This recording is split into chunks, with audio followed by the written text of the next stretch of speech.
And we are live. How's everybody doing tonight? My name is Anthony Brian Logan, and you're watching and/or listening to ABL Live. I think I'm on time, or right on time, right at 8 p.m. Eastern Time. Thank y'all for being here yet again. You guys are the best audience anywhere on the internet. You could be almost anywhere in the world, but you're right here with me, live on the show. We got a whole lot happening. There's a whole lot going on. Michelle Obama, for some reason, fears that her daughters could be victims of racial profiling. How is that going to be the case? Like, nobody knows who your daughters are. Like, they don't know what's going on. Like, they don't have Secret Service detail with them at all times. Like, they're not the most secure people in the good old US of A right now, for the most part, aside from you two, who will have that Secret Service throughout your entire life. Let's stop playing games, Miss Michelle Obama. Also, Derek Chauvin and the 3 other officers got indicted by the federales. How?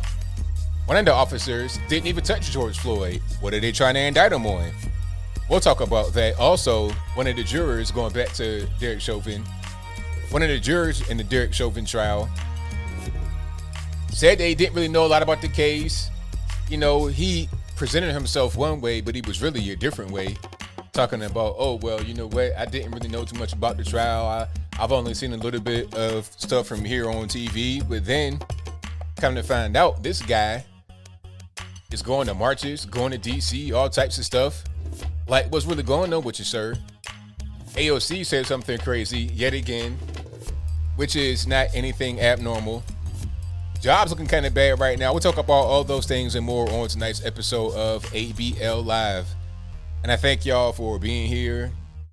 If you enjoyed the content in general, if you enjoy what you heard thus far, go ahead and give the video a thumbs up right now. If you're not subscribed for whatever the reason may be, whether you're a new viewer, you got unsubscribed for some reason by the YouTubes, maybe they didn't like what you were looking at for some reason, and they said, nope, let's go ahead and unsubscribe that.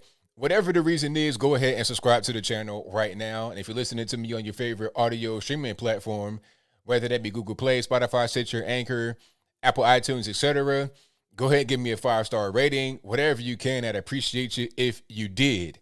Now, we got quite a few things happening. I'm not sure where I'm going to start. I think I'm going to kind of talk about Chauvin, and then I'm going to get into Obama and AOC and things of that nature. Now, Derek Chauvin, they have indicted Derek Chauvin and the other 3 officers in a federal case. Now, this goes back to a rumor I heard right around the time when he got convicted, Derek Chauvin, that is, in the whole George Floyd situation. We know the story. Derek Chauvin, knee on the neck, all this, that, and the third. We know the whole story, right? But there was a rumor right when he got convicted that if he was not convicted, if he was acquitted and released right there, they were going to have the federales arrest him immediately and then charge him on something else. Now, to me, to have that kind of setup, it seems like they're trying to make a point. They do not want him to be found innocent. They're going behind the process that already exists to do their own thing to make sure they get quote unquote justice. But if you don't let the regular justice system in a local, state, whatever, just play out the way it's supposed to play out, and you want to interfere, do your own thing, I mean, is this justice or is it vengeance? Is it justice or are we trying to prove a point? Is it justice or is it a political point? Like a feather in Joe Biden's hat to say, hey, I got Derek Chauvin locked up. It was my DOJ, my FBI that did that. That's kind of what it seems like to me, because what they did, before I get to the charges relating to George Floyd specifically, what they did to get Derek Chauvin for sure locked up, or in their mind at least arrested, because remember, the rumor was if Derek Chauvin was to get off rather than get convicted, which is what happened, but if he was to get off and get released, they were going to arrest him immediately. What they did was they went back into his past and looked at other cases that looked similar, and they found one from way back in 2017. Now, he was not apparently charged in the 2017 situation because he didn't get locked up for the 2017 situation. There was no disciplinary action for the 2017 situation as far as I know. Maybe there was a complaint from the boy or the parent or whoever. I really don't know. But here's what happened. Back in 2017, there was a domestic violence call because a woman said that her children were assaulting her. Again, a woman said that her children were assaulting her. So that means this 14-year-old, quote unquote, innocent boy, his own mom called the police on him. Imagine having your mama call the police on you. You know you did something bad if your mama called the police. I mean, back in my day, I'm not necessarily an old man here, but I'm not a spring chicken either. But back in my day, you know, I might get hit with the chancleta, a Timberland boot, a switch or something like that if I was really, really bad. Now, I didn't get beat like a slave or nothing like that for the most part because I was a pretty good kid. But if I was to be kind of acting out of line, you know, my grandma would get the switch. Somebody would do some kind of discipline to me. The police did not have to be involved, right? So her 14-year-old good boy had to have the police called on him. Not only the 14-year-old, but also the 14-year-old sibling. So when Derek Chauvin gets there, he arrests the boy because apparently he's resisting. They're talking about he did not resist. Well, why did Chauvin have to kneel on him for 17 minutes? I mean, if the boy wasn't resisting, what's the point in kneeling on him? But anyway, they said Chauvin kneeled on him for like 17 minutes. The boy didn't die. He just got arrested. And that was it. Oh, and also, they said that Chauvin hit him in the head with a flashlight or just hit him in general. I'm not really sure if it was in the head or not. But Chauvin hit the boy with a flashlight and kneeled on him. So now they want to say that he was violating the boy's civil rights because of the kneel maneuver. And they didn't say that the knee was on the neck. They said the knee was on the back. And again, like I've said many times before, the knee on the neck back region, that's a thing that is department approved in Minneapolis. Okay, that's what they do. Or it's what they did before George Floyd happened. It was in the manual, it was written, and it was trained. You can do the knee maneuver for a restraint. Now, apparently with the 14-year-old, it was totally fine because he didn't die or get injured. I feel like they're more worried about that flashlight strike than they are the knee on the back. Because again, it was not designed to actually hurt. It's designed to restrain, which is what it did for the 14-year-old.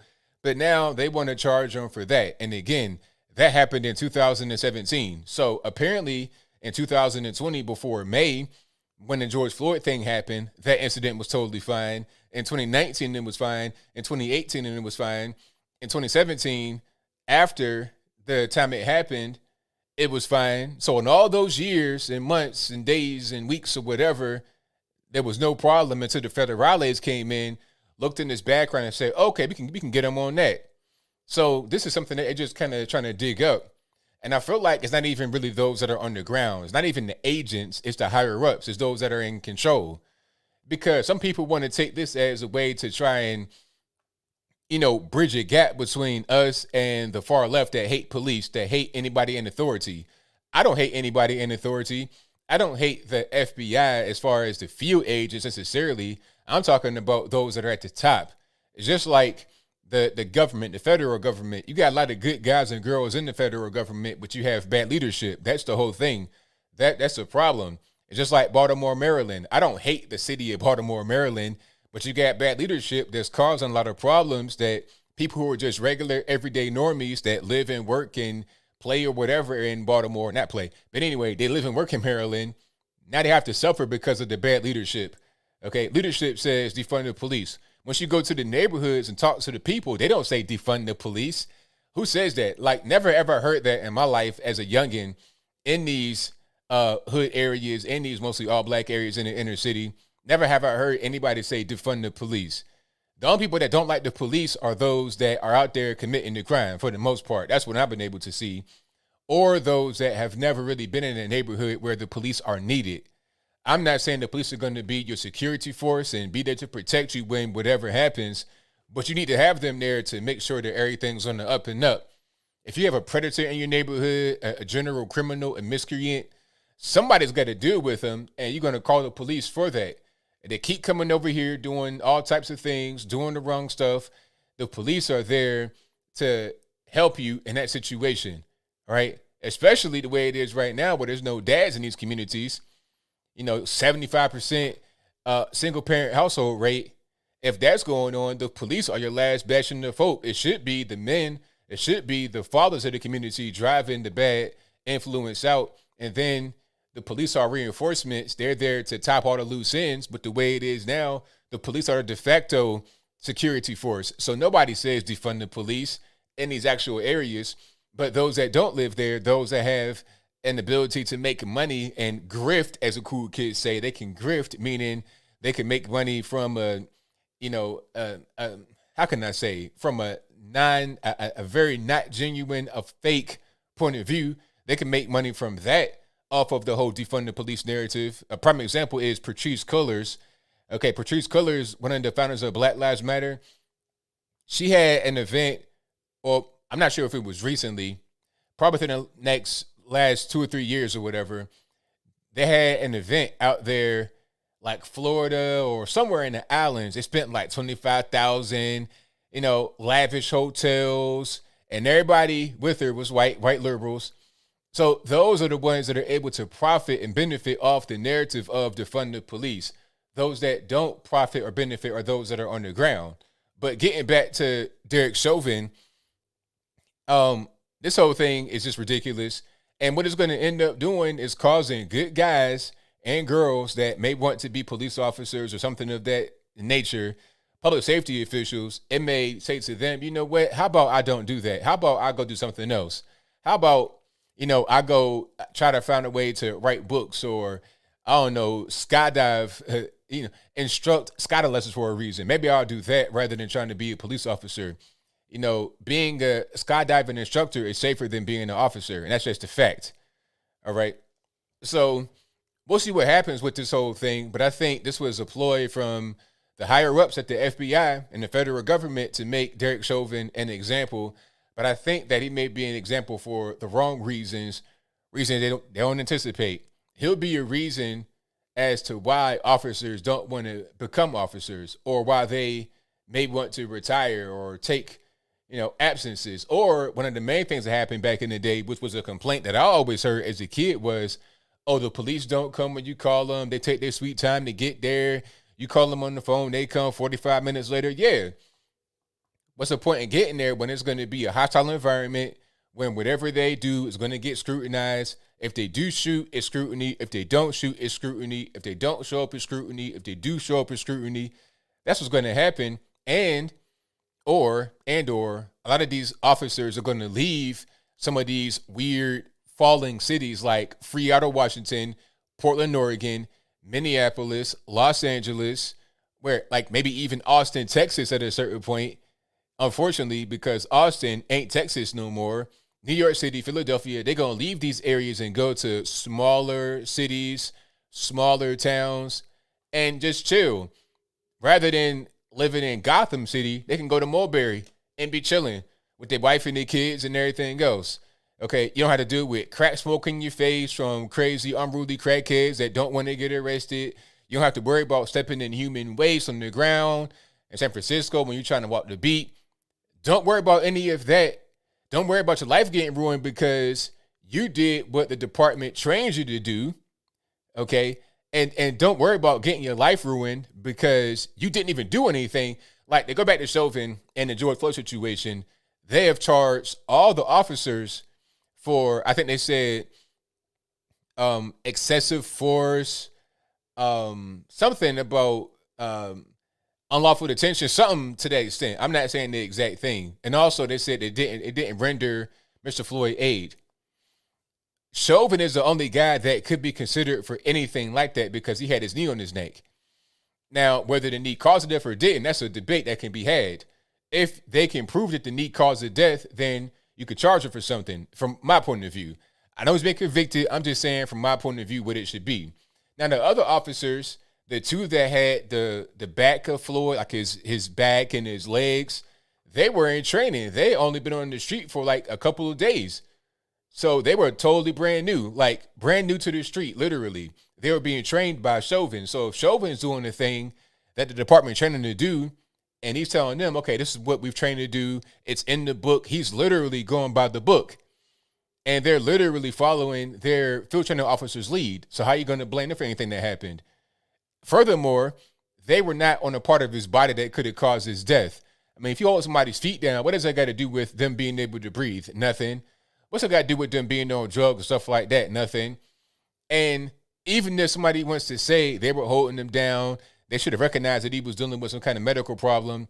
Even if they want to say that, the other guy, Um, I cannot pronounce his name, but you know what I'm talking about, the Asian guy. He wasn't even touching George Floyd. He was just watching the crowd. Like George Floyd was happening behind him. He's in front, looking at the crowd, making sure that everything's straight with them. You know, that the crowd does not encroach and try to do anything they shouldn't be doing. He did not touch George Floyd, but yet they're still trying to charge him with the same thing they're charging everybody else with. They're charging the guy that did not touch Floyd with the same things that the guy that did touch Floyd. So what is the purpose of this? It seems like revenge to me. It seems like they're just trying to attack all of them and send a message straight from the higher ups at the FBI. That's what it seems like. But maybe I'm wrong about that. You guys let me know in the comments. So we'll see what's going on with that. Yeah, it's definitely a witch hunt, a witch trial. And some would say, well, we got to get them off the street, and you know, it's got to be an example set. We got to set. It'll never be enough. It'll never be enough. It's always going to be the next thing. It's always going to be more. They always want more. That's why I never try to settle with them, because it's never going to be. It's always going to be the next thing. Now that leads me into Michelle Obama. Michelle Obama spoke about the Chauvin trial, about George Floyd's death. She says that she thinks that it's the right thing to do. They got it right as far as the jury is concerned by convicting Derek Chauvin. But she's saying that there's still more work to do. Now, I'm not sure what that means. And when you say more work to do, what work are you referring to?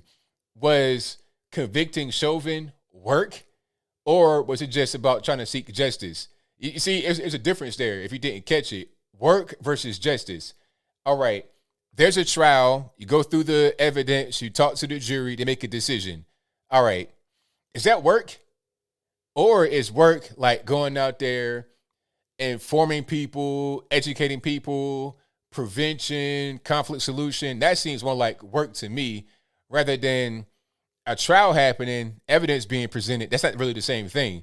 When they talk about work, they're talking about any community and things of that nature. Now, it could be considered work as far as what she means if this whole trial was just a way to attack the police. And then the result of the police being put in jail, it's like that's work, because the whole point was to attack the police, not to gain justice, not to just do what you should be doing as a juror, if that makes any sense. If you see where I'm coming from, it's more just about just trying to get some kind of vengeance. Just like the whole thing with O.J. Simpson. It's the exact same thing. Okay? People did not convict O.J. because, number one, they did not want to get targeted by being a juror, and people know they're facing their name, and they want to go attack them, go to their house and tear them up. Also, it was about vengeance because of Rodney King. That had just happened. Rodney King got beat up by the police at LAPD, and they beat it. They got off, and then here comes O.J. So it's like, okay, here's a big middle finger to the white establishment, to the police and everybody else. We're going to get this black man off. Since you beat Rodney King up and you got off, well, we're going to go ahead and get O.J. off, even though we know that he took Ronald Nicole. That was the whole thing back then. So that's the reason why there was cheering going on when Chauvin got locked up, and also cheering when O.J. got acquitted. It was seen as a victory in the movement and not just justice for that particular case. That's kind of what's going on with that. But moving right along, Michelle Obama says that there's still more work to do. She's talking about racial profiling. Now, she thinks that her daughters could be racially profiled. First of all, they have Secret Service detail. Now, I know that I said in my video that it's for life, if I'm not mistaken. I'm not sure how long they have the protection, but it's going to be for quite a while. Presidents sitting and also former presidents have Secret Service protection. I'm not sure at what age it may run out for the Obama daughters, Malia and Sasha, but for right now, they most certainly have it. Oh, yeah. And if not Secret Service, they're going to have private protection for sure. The Obamas are going to be rich forever. They're always going to have money for as long as they live, because it just tied into the whole thing.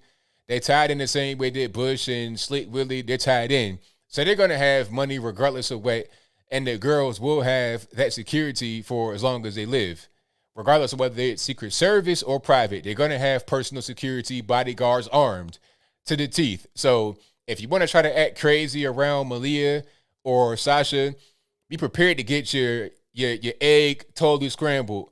I'm talking about over easy, all of that, running off the plate. You're going to be toast. All right, pun intended. It's going to be a wrap for you if you try something crazy. Which is crazy because she's talking about the police in a negative way, saying that, we need more training, we need more this, we need more that. Meanwhile, you have your own private police force, basically, and Secret Service that regular no one's not privy to. I cannot get Secret Service to protect me and my affects and everything. I cannot get that, but they have it. So if you want to throw the police under the bus, how are you going to do that when you have your own police? So I guess maybe you could throw our police under the bus because you have your own. It's easy to do that when you're in the Ivory Tower protected by a bunch of armed guards at all times. When you have big gates on your house in Chicago or wherever you live at, when you have crazy security systems all in your crib, when you're totally protected and have no fear of anything bad happening to you, it's easy to talk about the police in a negative way because you don't live down with the regular everyday normies like me and you and everybody else. They don't do that. But Malia and Sasha are not going to get profiled. Didn't I see one of them smoking weed on social media recently and nothing happened at all? Didn't we see Hunter Biden smoke crack on camera and nothing happened at all? Didn't we see the laptop? Didn't we see Ukraine? Didn't we see China and nothing happened at all? If you could do all that and not even get questioned really by the police or the federales or anybody like that, then how you figure that they're going to get racially profiled? It's not going to happen. They would never even be in a situation to where that could happen to them. So it's just bogus. And then beyond that, let's just say for some reason that Malia and Sasha were racially profiled. Matter of fact, no, because that's not going to happen. Let's just say they were not who they are, that they were not the president's daughters or former president's daughters. And they were just regular everyday Malia and Sasha from Chicago with no big-time parents. They're just regular girls, right? And let's say in that circumstance, they're racially profiled. What is the bigger problem? Racial profiling or the violence happening in Chicago? Okay? Because again, if they were just in Chicago, Barack did not become the president. He did not become the senator. They did not become successful lawyers. They were just kind of like paralegals. And then Malia and Sasha, they're in the hood just running around doing whatever they want to do. And then, racial profiling, is that going to be your biggest concern? Or is it going to be the gang violence? Is it going to be the nonsense that is surrounding them when they don't have their own personal security guards to protect them? That's going to be the bigger issue, is just the violence surrounding them, not the racial profile. That's so, people talking about, I get followed in the store, I got pulled over. I mean, that's such a low thing on a totem pole. When I was a kid, I had no concerns about that ever. No concerns about getting pulled over by the police or being followed in the store. My concern was about, I'm hearing gunshots every night. I don't see no police cars. So who's doing the shooting? Hopefully I don't get shot through my bedroom window at night when I'm trying to go to bed. Like plenty of little kids that gotten shot through the window when trying to go to bed. Don't nobody really care about that. That's not really a big deal. I did a story about that some years ago. Jamila Bolden out there in St. Louis. Okay, they're talking about Michael Brown, hands up, don't shoot. Meanwhile, you had guys on the ground that witnessed the whole situation and say that Michael Brown charged the officer and the officer had no tool to shoot. They said that, yet there was still all kind of protests and whatnot for Michael Brown out there in Ferguson, Missouri. But right there in that same area in Ferguson, a little girl, Jamila Bolden, was shot through her home while she was doing her homework on her mom's bed. Was there a real big outcry for that? Was there a really big protest for that? Not really. It was guys like me and other guys on the internet talking about that got any kind of attention. That was not first, mainstream media news or nothing like that. And that's a common occurrence. Okay. I've said it before on this channel, but I have cousins from Little Rock. When that was going on with the banging, I'm not sure if it's still happening or not, but back when the LA stuff came out of Little Rock, they said there were so many drive-bys that they put their TVs on the floor. No entertainment center, no stand or nothing like that. And they would watch the TV while laying on the ground because they didn't want to get shot through the window when the drive-bys would happen. So they would always be below the window. And I got told things like that. I was like, I got told that if you hear people shooting a lot, get to the interior and get in the tub so they can't penetrate inside the house or get to the tub. That's what I was told. That was as a kid, I was told this. 5, 6 years old, I'm told this. I'm not worrying about the police and the white man. That's so stupid. It's silly. So anytime I hear that, I'm just like, I kind of start laughing at the same time. I'm not laughing because people really, they buy into it. They believe it. And then they focus their energy on that. But when they do that, you're going to have crime and violence rise. I put up a few stats in one of my videos. If you didn't see it, I'll put it up one more time. One more again for the folks in the back. Hold on right here. Yeah, it is insane, but that was just my reality. You know, that's just kind of what it was. Hold on. Let me make sure that I'm doing the right thing. Oh, okay, I'm tripping. Let's do it this way. Matter of fact, no, I could do it this way. Hold on. Yeah, let's just do that way. Okay, cool. Yeah. So here we go. You see the stats on the screen before you, right? Now, big city crime on the rise year to date. And this was a few days ago. This was not anything necessarily recently. This was like, I don't want to say probably about 2 weeks ago, maybe. So New York, homicides are up 9%, shootings up 64%. That's kind of a weird gap. 9% homicide, 64% shootings, but whatever. Philadelphia, homicides up 39%, 39% year to date. Shootings up 8%. I guess a little bit more accurate in Philadelphia, huh? Chicago, homicides up 20%, shootings up 32%. Los Angeles, homicides up 30%, shootings up 73%.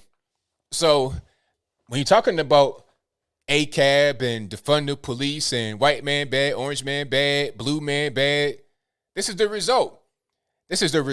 And I guess that's okay if you have fewer police involved shootings. I guess it's fine. I guess it's not really a big deal. But meanwhile, you know where these shootings are happening. People like me live.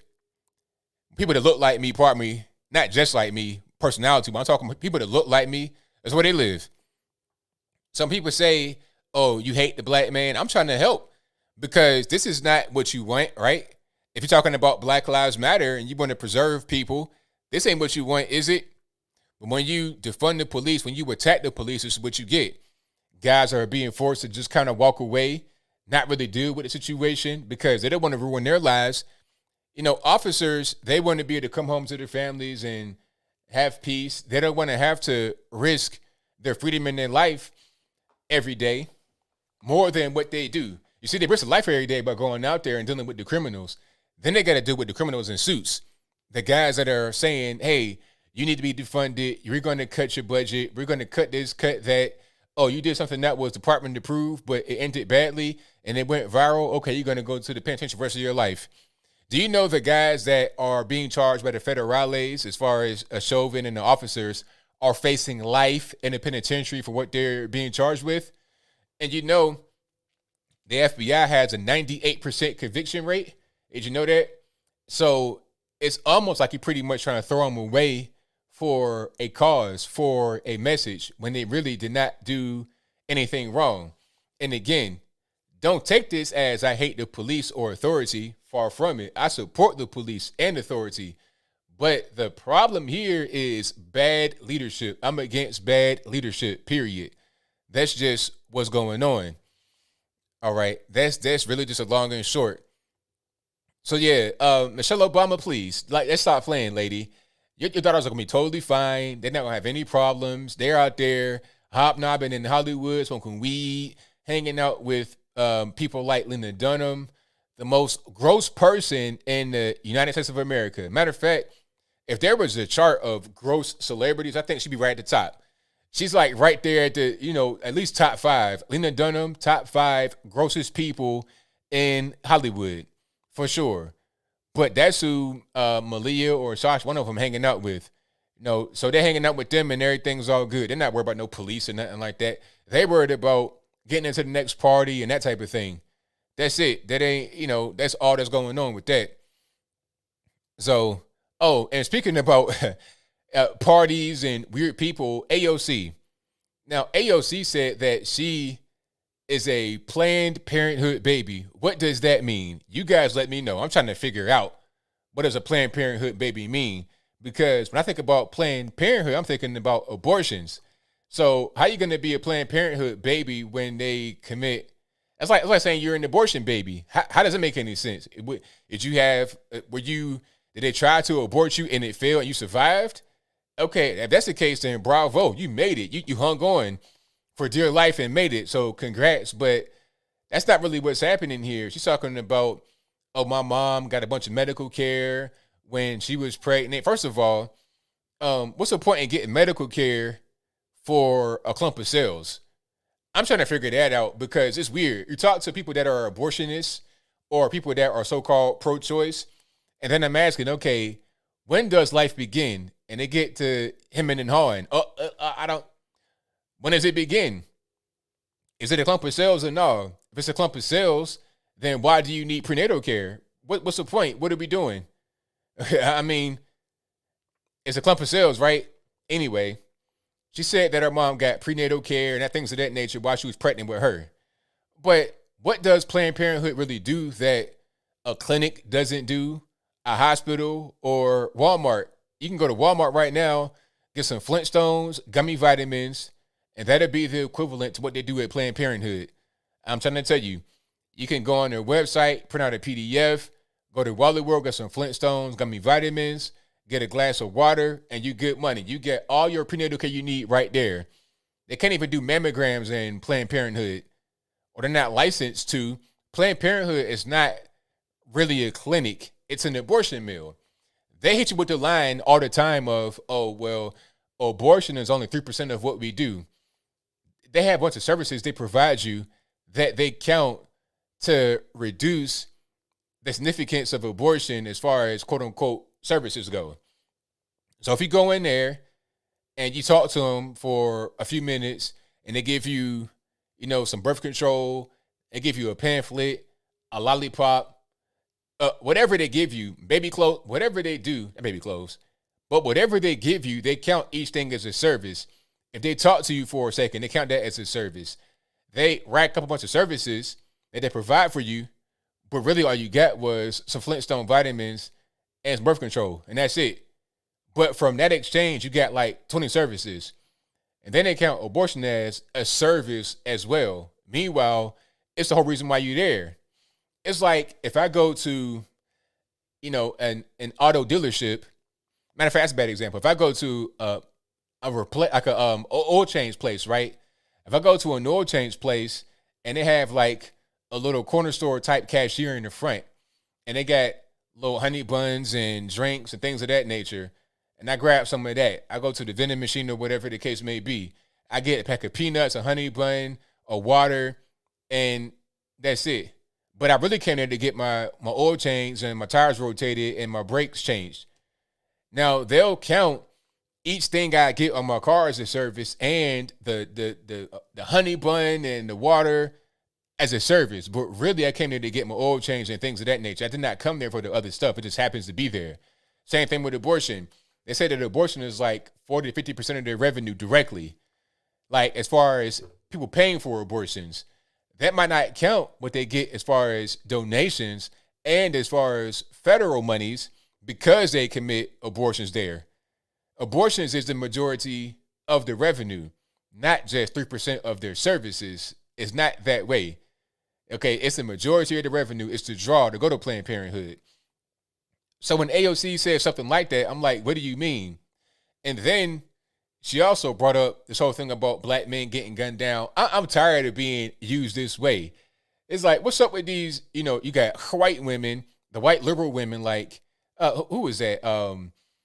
Alyssa Milano, the washed up celebrity from Charm from like 20 years ago. Also, Sarah Silverman, another kind of halfway celebrity. It's like, you pretty much one audition away from Skid Row. Okay, you got one more bad audition and you're going to be smoking rocks. That's pretty much how it goes, right?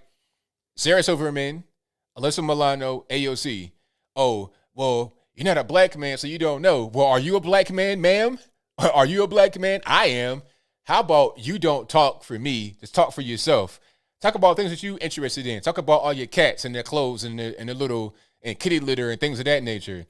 Talk about how you got coffee stains on the ground where the cat knocked it over. Talked about that kind of stuff. Let's talk about me and what I go through. But anyway, I don't know how she was talking about, like, the main issue with AOC was birthing while black. That was the whole reason why she was talking about Planned Parenthood and things of that nature, because you got a very high infant mortality rate and also mortality of the mother rate, whatever that's called as a word.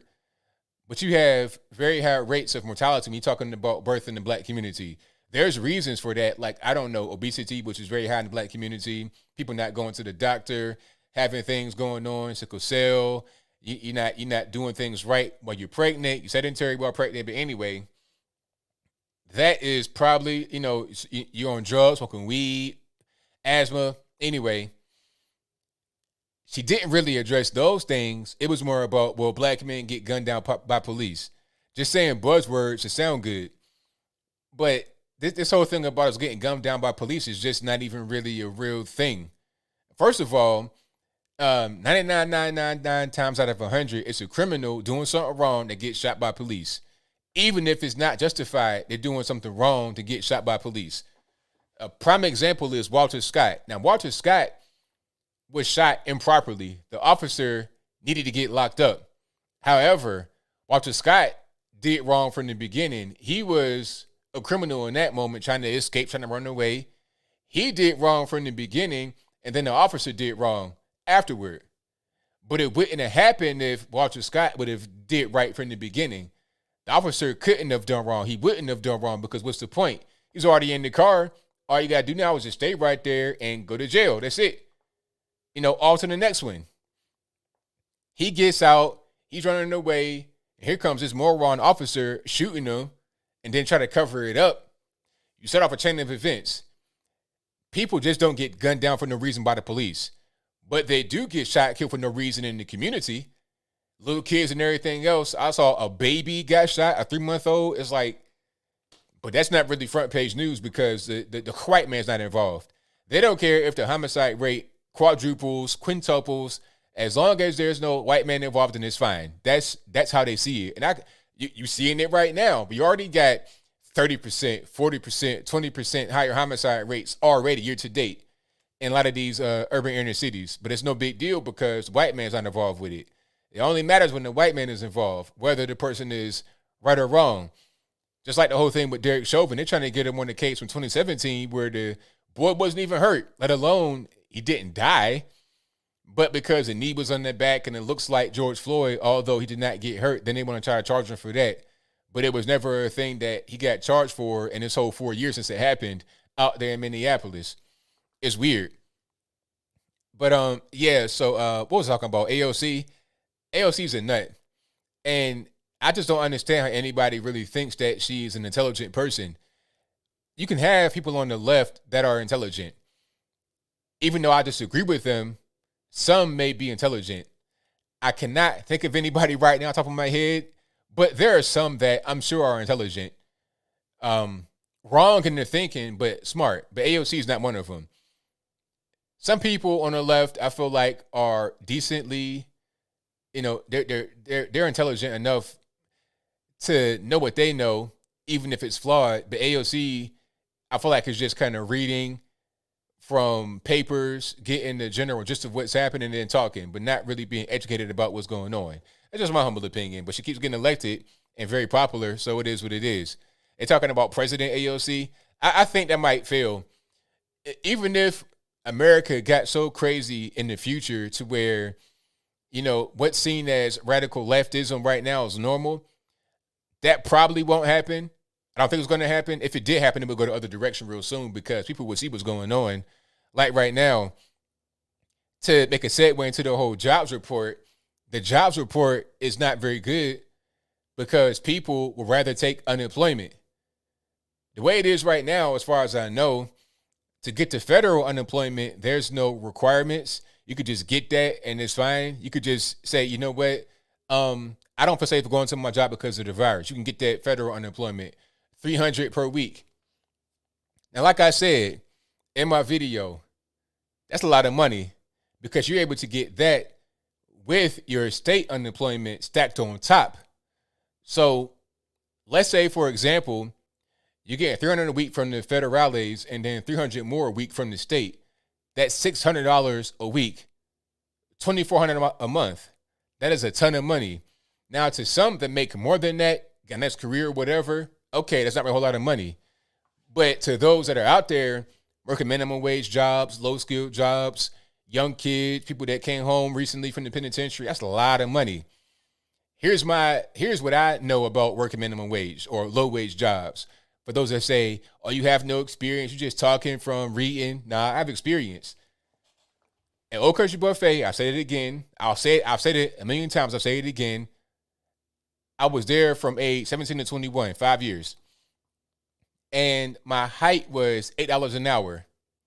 And I would get about 40 hours a week. Now, first of all, they're talking about if you work 40 hours, you don't deserve to, you deserve to get paid a living wage. Well, a few things with that. Number one, what is a living wage? How much does that pay? What does that pay?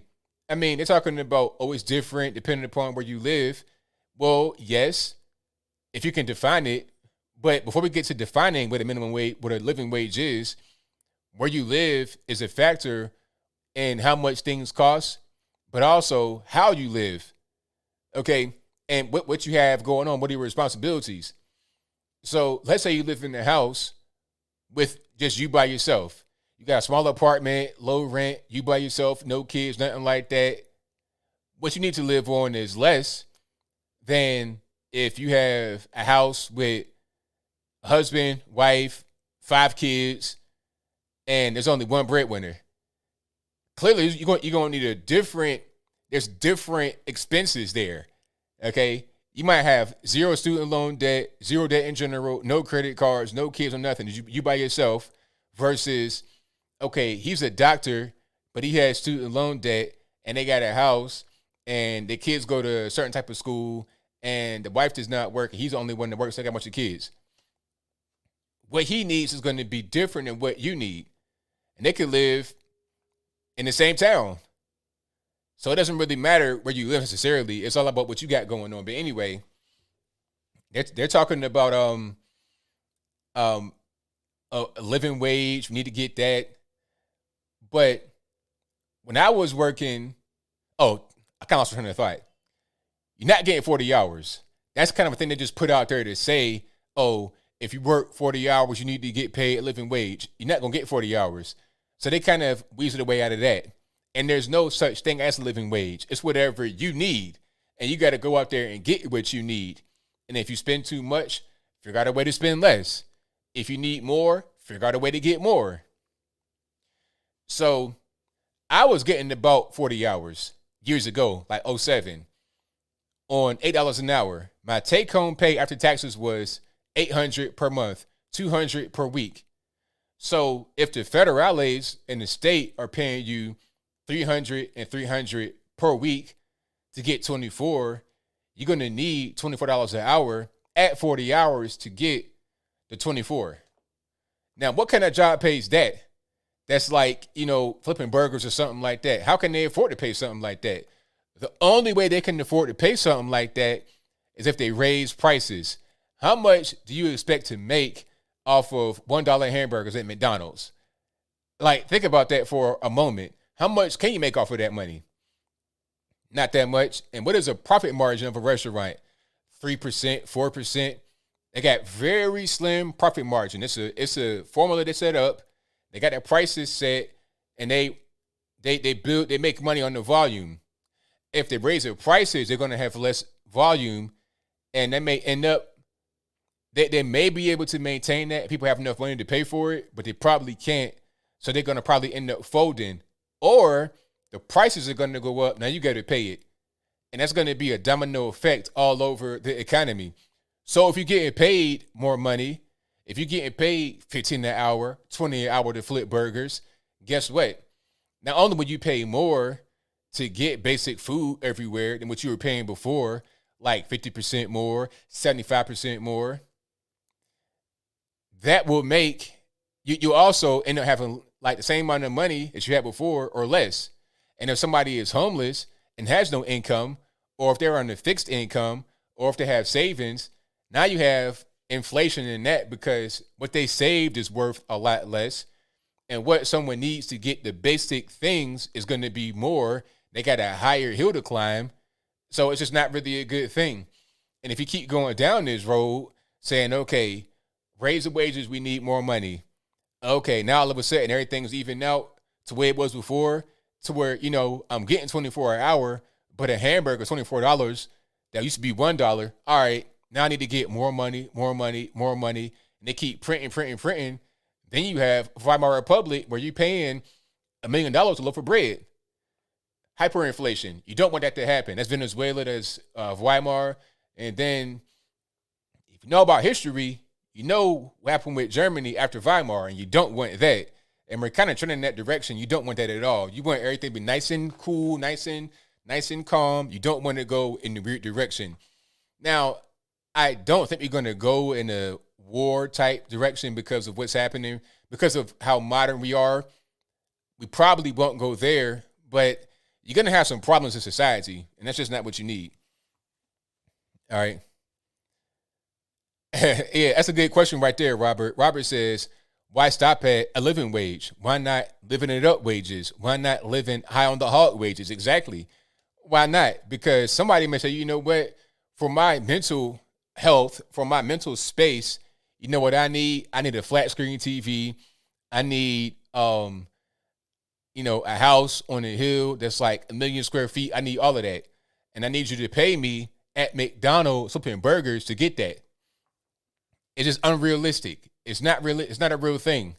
People are so entitled because of the way that society is nowadays.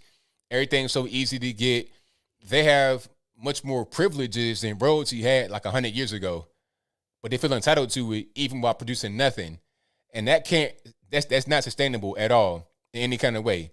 Zimbabwe as well. That's right. Zimbabwe had hyperinflation, Weimar, Venezuela, all over. It's happened time and time again. All right. So what else we got going on? And thank y'all for being here yet again. Definitely appreciate you guys. If you enjoy what you're hearing so far, give the video a thumbs up. Also, like the video, share the video, do all that good stuff. I pretty much covered everything. I talked about the jurors and the jobs report. Yeah. Well, jobs report. The jobs are not what they thought it was going to be because people are comfortable not working. There's a lot of jobs. See, it's one thing to have jobs available. It's another to have jobs that are filled. There could be more jobs that are available, but if there's no employees, like here's an example. If you live in a place where you're trying to open up a restaurant or whatever it is, some kind of business, and you need employees to be able to fill it, but where you're trying to open up, you see all these signs up and down the strip, help wanted, help wanted, help wanted, help wanted. Why would you open up? Why would you open up? You know you can't get employees to fill the place.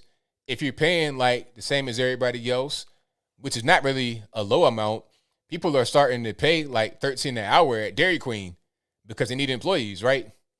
They're talking about, minimum wage is too low. Well, they're paying like almost 15 right now, but people still don't want to work because you can make more by getting your unemployment. All right, got to you on that. Thank you. All right. You can make more by your unemployment. So what's the point in working? What's the point in doing anything like that? You know, it'll make no sense. Yeah, everybody wants to live free. That's right.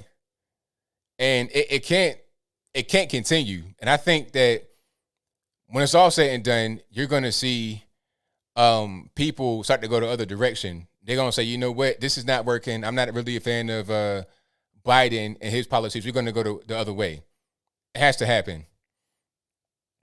Daniel says, everywhere I go, fast food stores do not have enough servers. Yeah. I saw a sign literally in a restaurant that says, be patient, please. Understaffing is a new pandemic. The staff is just not really there. What's the point? They got their stimmy check, tax return, unemployment. It's just too much. They got to stop it real soon. All right. So let's go get to some super chats here. Yeah, the gas is definitely going to go up. It's going to go up higher because people are going to start to travel more because they've been kind of cooped up for like a year. Some of they've been in their house for a year, not really been traveling, not going anywhere, and they feel kind of empowered now because they feel like the vaccine is shielding them, although it's not really. But they feel like that, so they're going to be traveling a lot more on the road, and they may even start flying some more. And I think they're flying right now because you got cheap flights still. Even if the flights go up, they got the money because they got the stimulus check. So gas will go up, and it's going to be crazy this summertime. All right. Let me see. Christy says, I was furloughed for 6 weeks last year because of the scandemic and hated it. I hear you. I hear you on that one for sure. All right. But yeah, it's to the point where I'm seeing they're talking about sign-up bonuses to go work. And one thing that's kind of like, I guess, the silver lining is if you're a felon right now, you can get a job. If you're a felon and normally you cannot get work, I say just go into a place where they're hiring and say, hey, you know what, this is my situation. Let's see if you can work something out. I'm cool. I don't do no drugs or nothing like that. Like, let's make it happen. And if they're desperate enough, they might take you. And that's just being real. So I don't really see. And, the whole thing about felons, a lot of guys don't see all their options. I know guys that are felons that have been able to get work before the scamdemic and making plenty of money. I know guys that are on the boat, merchant marines, guys that got all kind of, independent contracting companies. You can make some money if you're a felon. But especially right now, you can pretty much go anywhere and try your luck. You have a better chance now than you did before. Because the visas ain't there for the illegal, well, not illegal, for the migrant workers. The visas ain't there like they used to be. People don't want to work because they got their stimulus check. So if you want to work and you just kind of at the crib trying to figure something out, I say go for it. Yeah, you got a CDL? Come on, exactly. That's right, Jim. 100%. 1,000%. Yeah, it does depend on the felony. Some felonies, it can be hard. Like when Dad was recruiting for the fire department, he would get a lot of guys that had felonies. And I think the one main one was the drug felony. But the way it is right now, I'm not sure about the government. That's a different story. But private business, a woodworking shop or something like that, a small business, they might take you. So I say just try it. You might as well. I mean, what you got to lose? You have a better chance right now, and you'll be able to get paid more at a low-skilled job than you would be before. Plus, you're more likely to get in. So why not? That's the only, I guess, I would say, bright side to the whole situation. That those who may have been kind of locked out or have had a hard time finding work can now find it. Or they got a better job of being able to find it. All right. The orange book behind me is Green Eggs and Ham, Dr. Seuss. Yep. I got a few books back there. I have Michael Lindell's book, and I also have The Road to Serfdom by F.A. Hayek. So that's a good little mix right there. All right, super chats on deck, and then I'm going to get into it. Yeah, a CDL, that's a commercial driver's license. You can drive trucks and stuff like that, CDL. All right. Let me see. Thank you to Christopher Hunt for the super chat who says, I work at a gas station. We're about 20 people from management to maintenance. We have 6. Wow. So normally you have 20 in there working, but you only got 6 that are showing up. That's crazy. That's wild. And, and then it's like those that, it's kind of a domino effect because if people are not showing up, it's put pressure on those that do have the job to work longer hours, to work harder. So then it's like, you don't want to stay there either because you're being worked harder than you were before. And it's like, why work this hard to make this amount of money when I could just stay home and make more money or an equivalent amount? It's crazy. All right, super chats on deck, and then I'm going to get to the calls. So thank y'all again for being here. I definitely appreciate you guys. You could be anywhere in the world almost, but you're right here with me, and I most certainly appreciate you for that, let's get into the supers. What's the day? The 8th? Yeah, today's the 8th. And thank you to Apple, who says ABL, Planned Parenthood's prenatal health care is the equivalent to Flintstones vitamins. If you have a boo-boo, they might give you a Band-Aid. Hilarious. ABL, you're a comedy gold. AOC nonsense. Thank you for that. Definitely appreciate you. Thank you to Apple, who also says, a few more, I'll read those. Christopher Rufo reports Disney indoctrinating its employees in anti-racism, meaning critical race theory, divided workers into racially segregated groups. Asians are called campus Hispanics. Wait a minute, hold on. Asians are called campus. Hispanics are called Ola. Wow, I mean, how much more racist can you get? That's crazy. Black folk are called Wakanda. Are you serious? Like, Apu, if you're listening to me, did they really put people in racial groups, and did they really put blacks, the blacks, in a group called Wakanda? Are you being serious, or are you just making that part up? Because I find that, I've seen, like I said before, I've seen some really woke nonsense on the internet lately, but that right there, I mean, come on, that's a little bit too much. That gets a PC Gaming Guru, who says, ABL, love you, brother. Thank you for that, man. Definitely appreciate it. Apple also says, remember the Benghazi 4, rest in peace, Ambassador Chris Stevens, USAF Security Officer Sean Smith, Navy SEALs Ty Wood and Glenn Doherty. Also, FBI solved Seth Richards' murder or Anwar Bros fraud. Nope.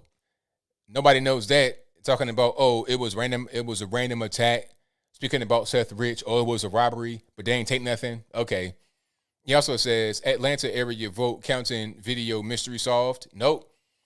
ABL, awesome. You called out Michelle Obama's Secret Service hypocrisy. Do you think Michelle actually believes in woke, or does she just exploit the pain of her ancestors for her own selfish gains?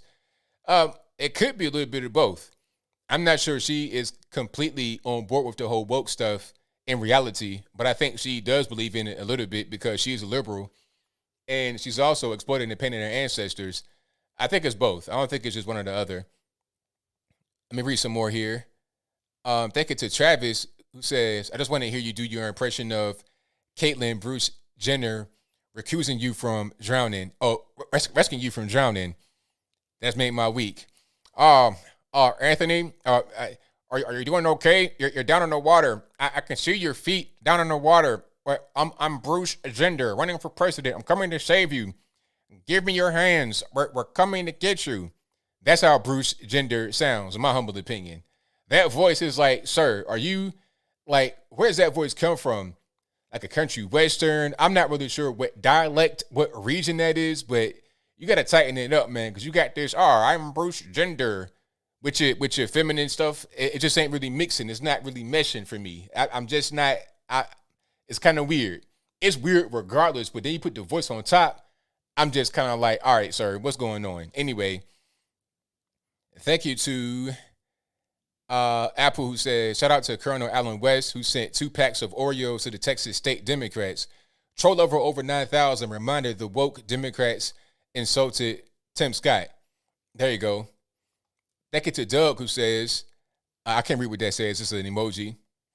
Thank you to Per Kayla, who says, people are so happy. It's all about how much money they can get from their thug kid acting up. Lawyers are making money off all of this as well. Oh, yeah. You see your man, Ben Crump, that big-time ambulance chaser, the top ambulance chaser in the country. Every time somebody gets hurt that's black, he wants to go out there and show his face because his whole thing is getting money on the back end. There's no money up front. He'll go out there and talk for you, arrange little things, arrange little meetings with Al Sharpton and stuff like that. They probably getting their cut too.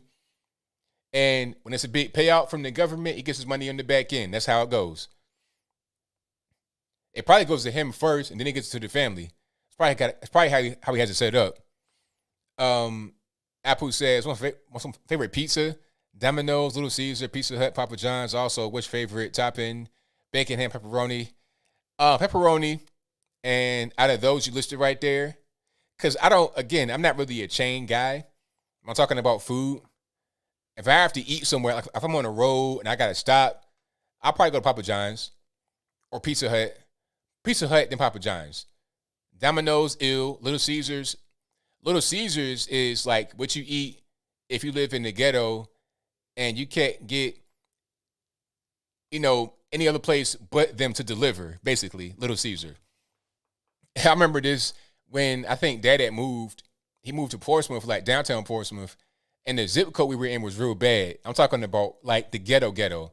But he didn't live in the ghetto part. He lived in the decent part of, I guess you would say, the ghetto. But anyway, nobody would deliver pizza because of the zip code. But Little Caesars came through. And when you can't get anybody to deliver pizza, except for one, it's the best you ever had. But normally, Pizza Hut and Papa John's.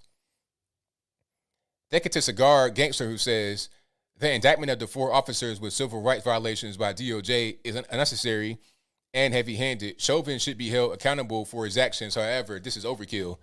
It was overkill from the beginning. Because I don't think that he did anything wrong. Really, because the knee, regardless of how bad it looks, the knee was department policy to do that. He had done it before with no problems. I think the main thing here was the drug overdose. It didn't look good on camera, but do we decide innocence or guilt based upon how things look or based upon facts? Regardless of what, like I said, that's debatable talking about Derek Chauvin. But I agree with you when you say that it's overkill to get the other officers. What did they do? You got 2 guys that were rookies that were in training. They did not do anything. And then you have Tutua, who wasn't even involved. He was just looking the other direction, focusing on the crowd. He didn't touch anybody. So how you going to charge him? It was crazy. Take it to Christy Joyce, who says, hats off to my lovely Democratic governor here in New Jersey for promising to drop mask mandates if his 70% vaccinated goal is met. I digress. Take it to the general, who says, Pastor Arthur Pawlowski was just arrested in Canada for preaching at church. I saw that. And then they have him like on the ground outside, like on the road, on a highway. It was crazy. It was to the point where cars were like swerving around him. It was nuts. Like, I don't understand what the purpose of that is. I think it's Charles Chauvin Jr. who says, Jerome Hudson also noted in his book, 50 Things They Don't Want You to Know, that the deadliest and most dangerous cities in the U.S. are ran by Democrats and have been for decades. Correct. Think it's Louis, who says, remember, Miss Obama said she lived in a house built by slaves, but was that before or after she wore that $12,000 Versace gown to dinner in that same house? Exactly. Exactly. Think it's Ian Kenny, who says, there's going to be an uncontrolled re-entry of a Chinese space rocket this weekend. It is going to land somewhere randomly. Yeah, they have no idea where it's going to land either. They're talking about they got the land area narrowed down, but it's like in between New York and like South Africa and everywhere around in the whole world in between that. So basically, it could land in every country in the world. They don't know where it's going to be. So we'll see. We'll see what happens. Thank you, Stephanie, for your donation. Definitely appreciate it. Thank you to Ian, who says, I'm a felon and I became an independent flooring contractor, so I don't have to worry about ever needing to find a job. I subcontract work. There you go. That's where you do it. I know a lot of guys just like you. You know, they're subcontracting, doing their thing, making their money, not worry about trying to get a job and trying to beg somebody. Yeah, man. So shout out to you. That's how you got to do it. Thank you to Christopher Hunt, who says, I work at a gas station. I read that one. Thank you to Ian, who says, there was a cyber attack on the East Coast oil pipeline that caused the pipeline to shut down. Yeah, I saw that. So they said like 45% of the U.S. oil supply is down or was down. If it's up yet or not, I have no idea. But like 45% of the supply is down. That's going to be a problem. That'll cause prices to go up right there. Thank you to Tyrannius, who says, Biden wants the Green New Deal. India and China are sticking with the brown old deal. Thank you to Cal, who says, if I was a business owner and a felon came to me and said, look, you're in a situation and was up front, to me, that's respectful, and I would hire them. And I'm with you on that, man. But I would just say certain things. It depends on what their felony was, you know, because if you have, like, if you're dealing with, like, a daycare or something like that, and you got somebody that got some kind of, you know what I mean, a weird offense, if you get my drift, then you might not want to do that. But anything else, for the most part, it depends. You know, I would say everything's on a case-by-case basis. Thank you to Noel, who says, ABL, I made a $10 bet that you would digress 6 or more times today. I lost. So here's 10. Thanks for what you do. Thank you for that, man. Appreciate you. Thank you to Ryan who says, welcome to the $50 menu at McDonald's. Exactly. The food's going up. If you keep raising the wages, the prices got to go up. People don't understand the way the money works. They keep thinking that, oh, McDonald's make a whole bunch of money. They got billions of dollars. But that's, they don't understand math and how these things actually operate. Like, how much does each store make? What's the profit margin? How much money was put into it to open it? Are they in the black at all? How long they been in the red? They don't understand these behind the scenes type things. So all they see is McDonald's corporate and how much money they make. And then they think that any place that has a door on the front of it, that's a business, makes the same kind of money. It's not how it is. A lot of guys are struggling to pay their rent in their business. They don't have the money to be able to pay these ridiculous amounts of monies to their employees. And then what I hear as a retort is, well, if you can't afford to pay it, then you shouldn't be in business. Okay, well, if you say that and I go out of business, how about my employees that were happy getting their money? What you going to tell them? That they should just be cool with not having the job because they don't make enough money? That's silly. They make some money, and maybe that's enough for them. Thank you to Joe Biden's gaffe that I can't read, who says, this country needs more good people like you. Thanks for being a good man. Thank you for that. Definitely appreciate you. And thank you to Elizabeth for your thumbs up emoji. I appreciate you for that one as well. And let me see. Shout out to Jake who says, when you do a reaction video to Savannah Edwards or someone compares getting over slavery to getting over 9/11, I've not seen that one, but I'll look into it to see what's going on. But to touch on that right quick, the thing about getting over slavery is people get it kind of twisted. Like, you got to get over slavery because if you don't, you're just going to be constantly focused on that. You'll never be able to move forward in your life. That doesn't mean forget it. I mean, I'm not saying forget it. People are not just stuck on 9/11. They're not thinking about that all the time. If they're stuck right there and want to blame things on their life on 9/11, then they've not been able to get over. You got to get over it. I'm not saying you forget it, though. You can remember it. You can talk about it, have discussions. There's no problem. But when you want to just kind of like have your whole identity based on slavery, that makes no sense. You got to just move forward. You didn't live through that. It's over with. Move on. We're a great country.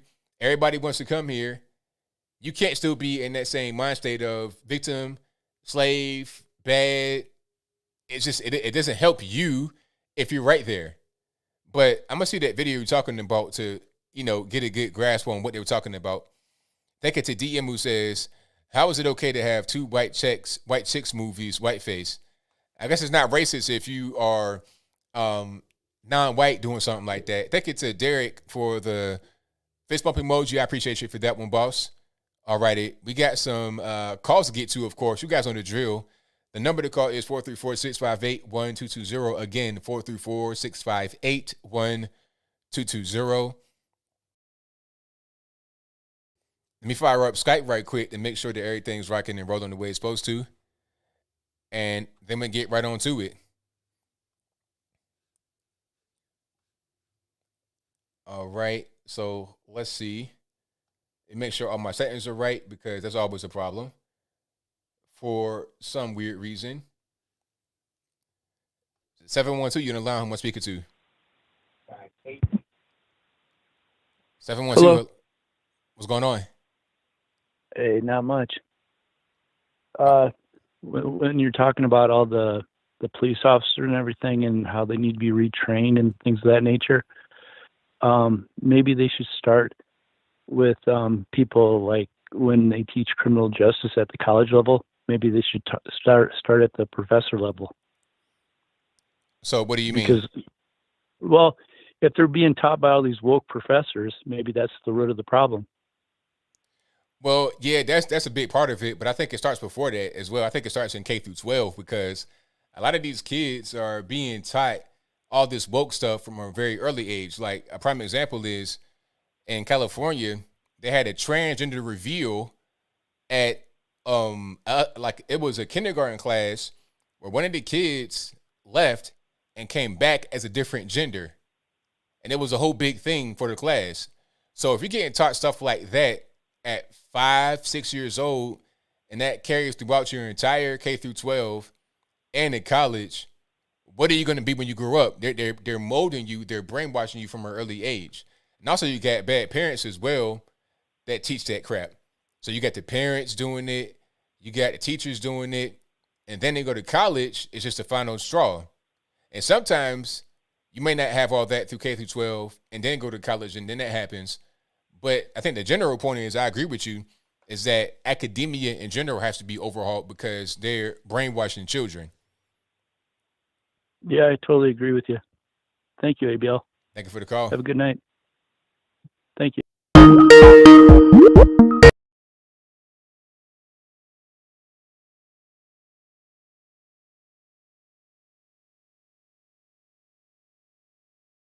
Hey, it's not my fault. Blame the white man. I forgot to turn the ringer off. So if you had headphones on, hey, RIP.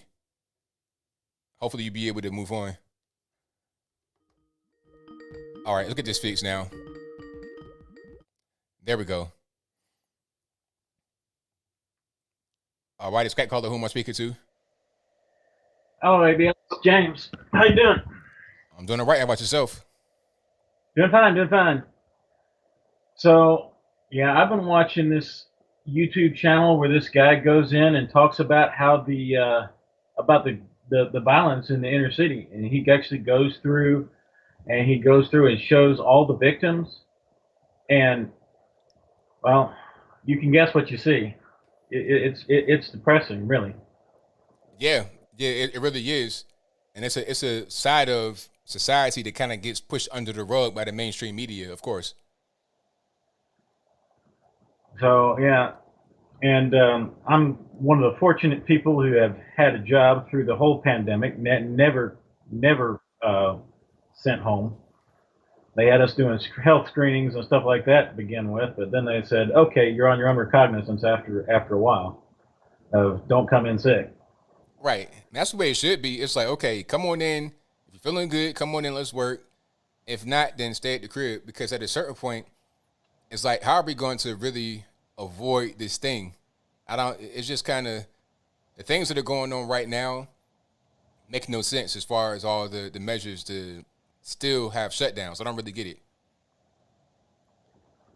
All right, so that guy is AK Nation News, and just in case you wanted to check him out. Yeah, I know Let you him. go. Let you have a nice day, and let the salt flow. I thank you for the call. Yeah, I know Act Nation News. Yeah, shout out to Akintunde. I know him. Yeah, he was over there with us when I was doing shows with O'Shea and them. So shout out to him. Good channel, of course. All right, let me see. Shout out to Jake, who says, "Hope you react to Savannah Edwards that I mentioned in my earlier super chat." She says the same thing you do. Odd question: how come Latinos get a free pass? Hold on, let me read that. I wanted to read that one. How come Latinos get a free pass on slavery from the woke left? They do know Latinos own them too. Well, they don't really factor Latinos in the whole situation. It's all about just the white man. White man, white man. It's only like black and white. They don't really see anything else other than that. Which is, it's just kind of weird. 540, the line, who am I speaking to? Speaking to Michael from Virginia. All righty. What's going on? Not a whole lot. I don't know if you've touched up on this subject today or not, but I saw a YouTube video this morning of a gentleman who had who was an Uber driver, excuse me, and there was a couple of guys in Chicago. One of them had been shot twice, and there's an Uber driver just happened to pass by and had the guys getting his expensive SUV and took him to the hospital and didn't hesitate to do it at all, and took him to the hospital. He had lost a lot of blood, and when he I guess the next day somebody had raised $5,000 for him to give to him, I guess, to clean up the car from all the blood that was lost. And he decided to give the money back and give it donated to the two gentlemen who were shot. And I haven't heard this story brought up anywhere. You know, a $70,000 vehicle, and this white Uber driver rushed two black men to the hospital, and he said not to worry about the money at all. And I haven't heard anybody talk about this. I guess because it doesn't fit the media's. I'm trying to think of the word, but the media is not covering this. Yeah, I mean, it's not. It doesn't fit the narrative because they want to just say, you know, white man's bad, white man's evil. They don't want to talk about, you know, a good Samaritan doing something for somebody. They don't want to talk about that because that's not the message they want to send. They want to send this hateful and fearful message to the general public, and it's really a shame. It shouldn't be that way. Yeah, I just found it amazing that somebody would do that to their vehicle. Like I said, it's like a $70,000 SUV, and he can no longer drive it because it's a biohazard now.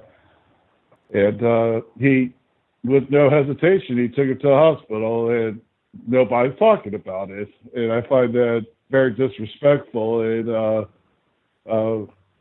I think that's great that somebody would do that. Black, white, you know, whatever. He didn't care about the skin color. He just took it to the hospital. And I think that's something that should be covered. And like you said, it's not, you know, the narrative of the media and all, but nobody talked about it at all. And right. I think people out there should check it out on YouTube. They definitely should. And there's only one. I mean, WGN is the only news media that covered it. Nobody else. No CNN, MSNBC, Fox, anybody. Wow. Yeah. That's unfortunate. Very unfortunate. Well, I'll let you go, man. I know you have other callers and all, but keep up the great job, ABL, and hope to talk to you again soon. So check it out if you have time. All right. Thank you for the call. I definitely appreciate you. All right, man. Take care. Yeah, I heard the story before. It's my first time hearing it right now. So I'm going to check it out. I'll definitely check it out, see what's happening with it. All right, let's get to some more calls. The number to call is 434-658-1220. The number is always in the description box below. Also, at a certain point right here in the ticker, once it gets to it, it'll get to it. So let's go 857 on the line. Who am I speaking to? Hello? Yes. Hello? Yes, can you hear me? Anthony? Huh? Hey, Anthony. What's up? You've been very vocal. I saw the video that AOC did about Planned Parenthood. Are you really against abortion? Yes. Yeah, you really are against abortion. Mention me a couple of abortion clinics in Tennessee where you are. You said what?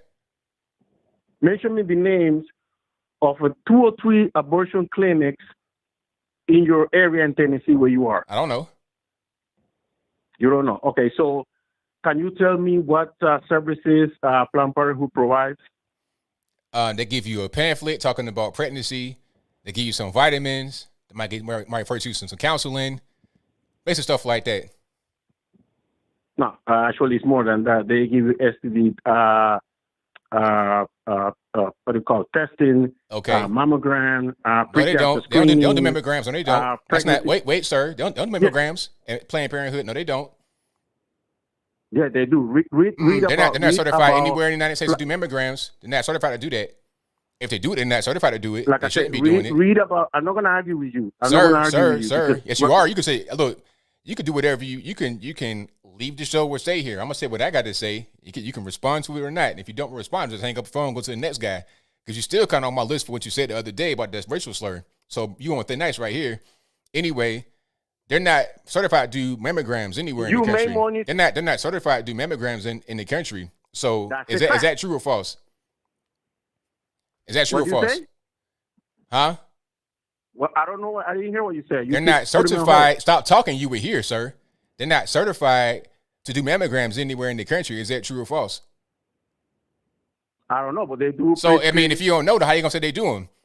You said that they do them. So how do you know what you're saying is true or false if you don't know if they're certified or You've not? been telling me something else. Okay, so if they provide all the services, why you're not concerned about abortion clinics, but you are more concerned about Planned Parenthood? What? If they have all the services, right, including abortion, why you are not concerned about abortion clinics in America? Because Planned Parenthood is the main abortion clinic. Where else can you get an abortion at? Where else can you get abortion?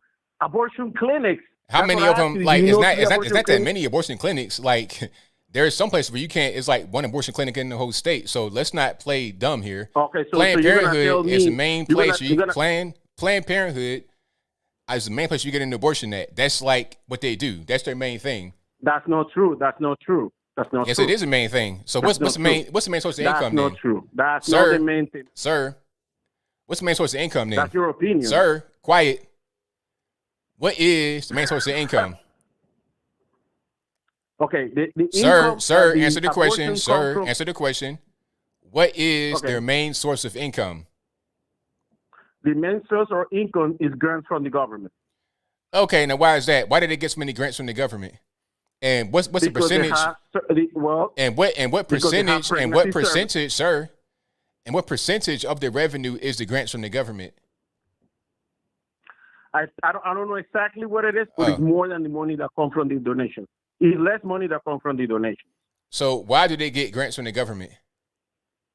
Because they have all the services. They have Hospitals do too. Regular hospitals do too. Counseling. They got hospitals got services, and so do just regular free clinics. So why is Planned Parenthood so special? Why not get that? Why not give that to just regular places? Why give it to Planned Parenthood? And if abortion is only a small percent of what they do, they can just cut that out and keep everything else. Since what they do is so important and it's so valuable to the community, eliminate the abortion part and keep everything else. Doesn't that make sense? Okay, so the Anthony, you sound pretty stupid.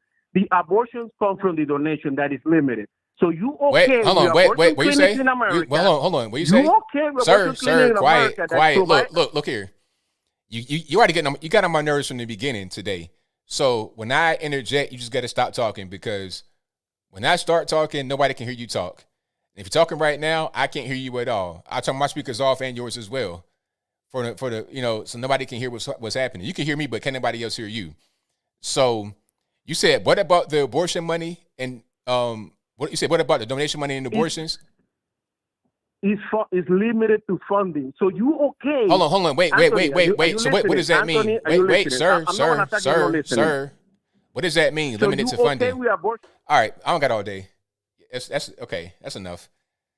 I got to be able to ask you a question, and then you got to just answer the question, and then let me, you know what I mean, get in there. But if you're not doing that, I don't got all day. I'm not trying to wrestle with this nut job. Okay. 405, you're on the line. Who am I speaking to? Hey, ABL, it's Naomi. How are you? I'm doing all right. How about yourself? Good. Hey, okay, so Dingbat that just called in, oh, he's so annoying. Anyway, let me tell you a little story about Planned Parenthood. I went there to get birth control a long time ago. They left it in me forever. It was those little things you put in your arm. I got deathly ill from it, and finally convinced them to take them out. And they failed to tell me a year and a half prior that I had cervical cancer. So that's Planned Parenthood for you. The only expertise is abortions. So that's number one. And number two is, why is nobody talking about the huge elephant in the room when it comes to racism? Which, in my opinion, is, a lot of people aren't racist, but then when you start pushing things this hard, I hate to say it, but it kind of puts a little bone in your body. Yeah. So you have a lot of people out there who mean well and aren't racist. And then, like a situation that happened to me, I went to a gas station, I pulled in, there was like 20 pumps and 3 of us there. And this guy pulls up behind me and he's, get out, move. I'm like, no, go find another pump. So instead of being a man, he was a soy boy and started videoing me and was lying in his video saying that I called him racist names and all this other stuff. I would never do something like that. But, you know, when they start doing crap like that, it becomes an issue and people start getting their feelings hurt and they're not going to like it much. Right. But, I mean, people just don't talk about that ever. They don't talk about, it's really turning a lot of people. Yeah, I can see how that could happen. So, anyway, but I just want to say hi, and I digress, and, you know, all that good fun stuff for you. I thank you for the call. Definitely appreciate you. Sure, yeah, keep it up. All right, now. Bye. All right, shout out to the caller. Get to some more here. Let's go. 405, you're on the line. Who am I speaking to? Oh, you're talking to Miss Dennis in the great state of Florida. What do you think about the reactions of everybody that's been getting those shots? That the media they don't want to talk about it. And what do you think about have you seen the pamphlets that come in the shots? They're blank. You know, the pamphlets that tell you what's in it and what it's supposed to do and what it's not supposed to do. There's nothing really on there. Oh, really? Yeah. Have you not seen that? I've not seen it. No. I mean, it's crazy. I mean, it's so crazy that they're not even telling you. All of a sudden, they didn't quit telling you about who's dying from the COVID, and nobody died from the flu. You didn't even hear anything about flu. But all of these people that's getting maimed, they're getting hurt, they're having this, that, and the third done to them through that vaccine. But nobody's saying anything about it. The only time you hear about it or see about it is on a social media thing, like TikTok. A woman stole the whole box of the COVID vaccination.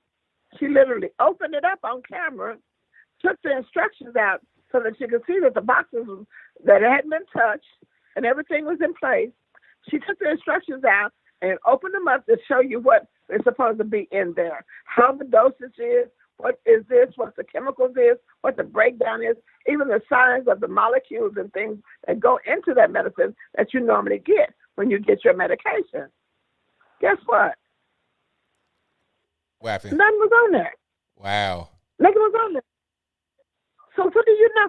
If they don't know that what they're pushing into you, and you can't read what they're pushing into you because there's nothing on there, that's kind of crazy, isn't it? Yeah, man, it should be something on it. It definitely should be, because maybe I might want to kind of know what's going inside my body. And if they don't know, if they don't know, then that's true. Right. But it's not.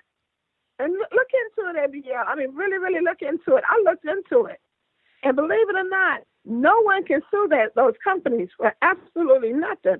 It's because that vaccine was never, ever approved by the FDA. It was never approved.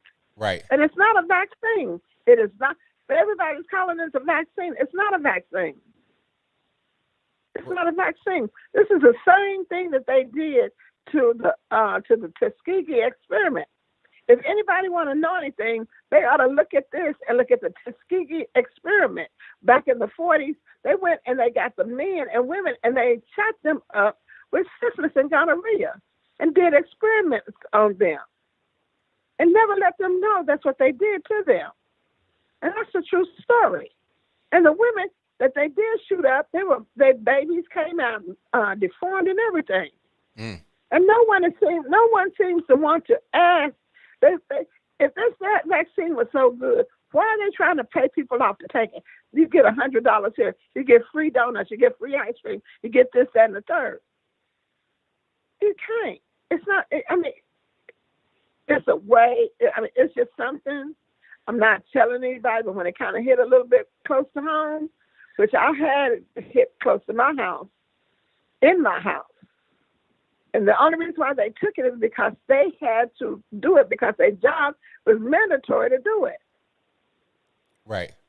First shot was fine. First shot was okay. Second shot, took us about. Mm-hmm.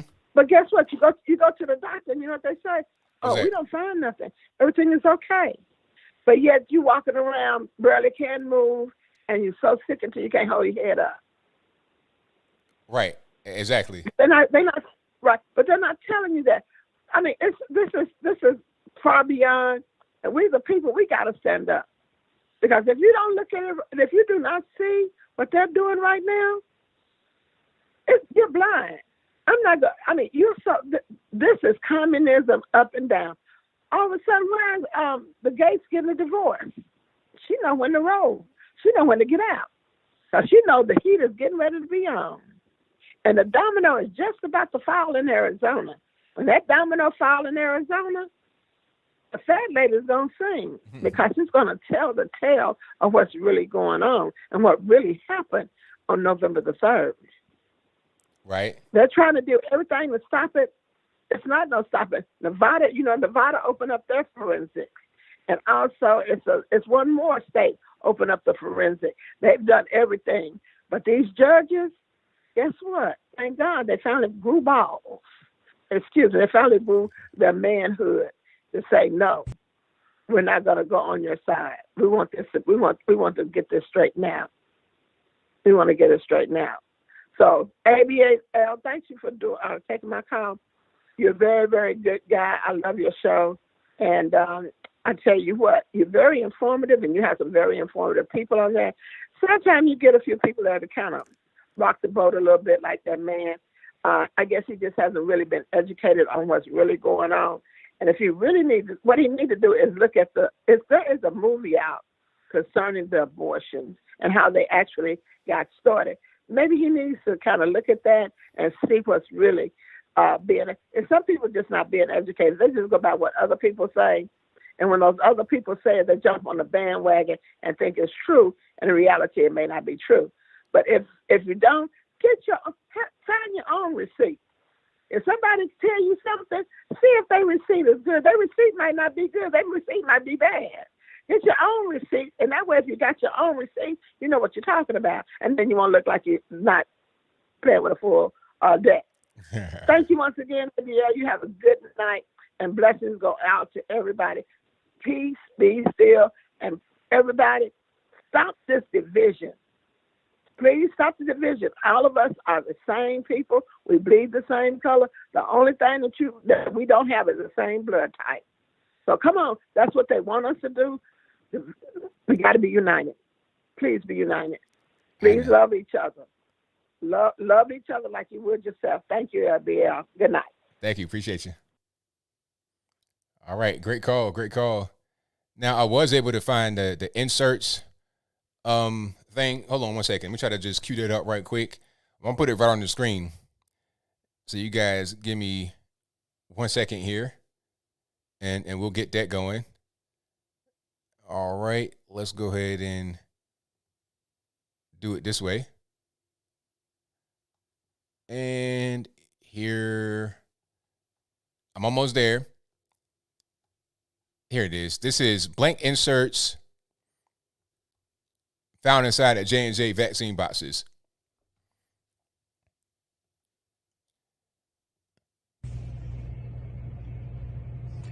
All right, I'm gonna make this video for you because I had to video it so that you'll believe me, because frankly, I didn't believe it myself. So now this is it says on the front, Janssen, JANSSEN COVID-19 vaccine. And the lady, for you guys that can't see the screen, if you just listen to audio only, she has on a lab coat, and she appears to be in a pharmacy or some kind of place like this. I'm seeing tile ceilings and fluorescent lights and aisles of medications and stuff behind her, and everything's white. So this appears to be a pharmacy, but I could be wrong about the specific location. here's a brand new, sealed, perfectly sealed, brand new box of the J&J vaccine.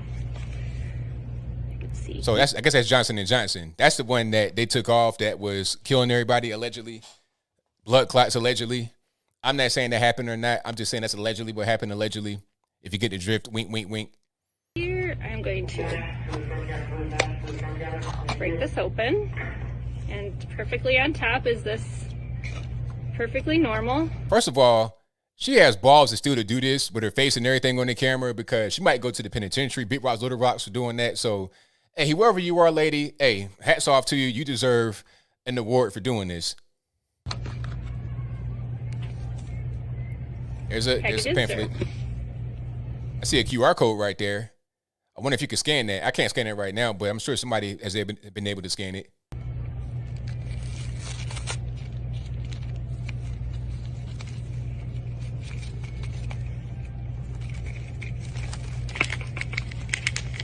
It's a lot of safety and efficacy data. In fact, all of the normal information that we would find in a package insert, like the ingredients, that would all be found right here in this package insert.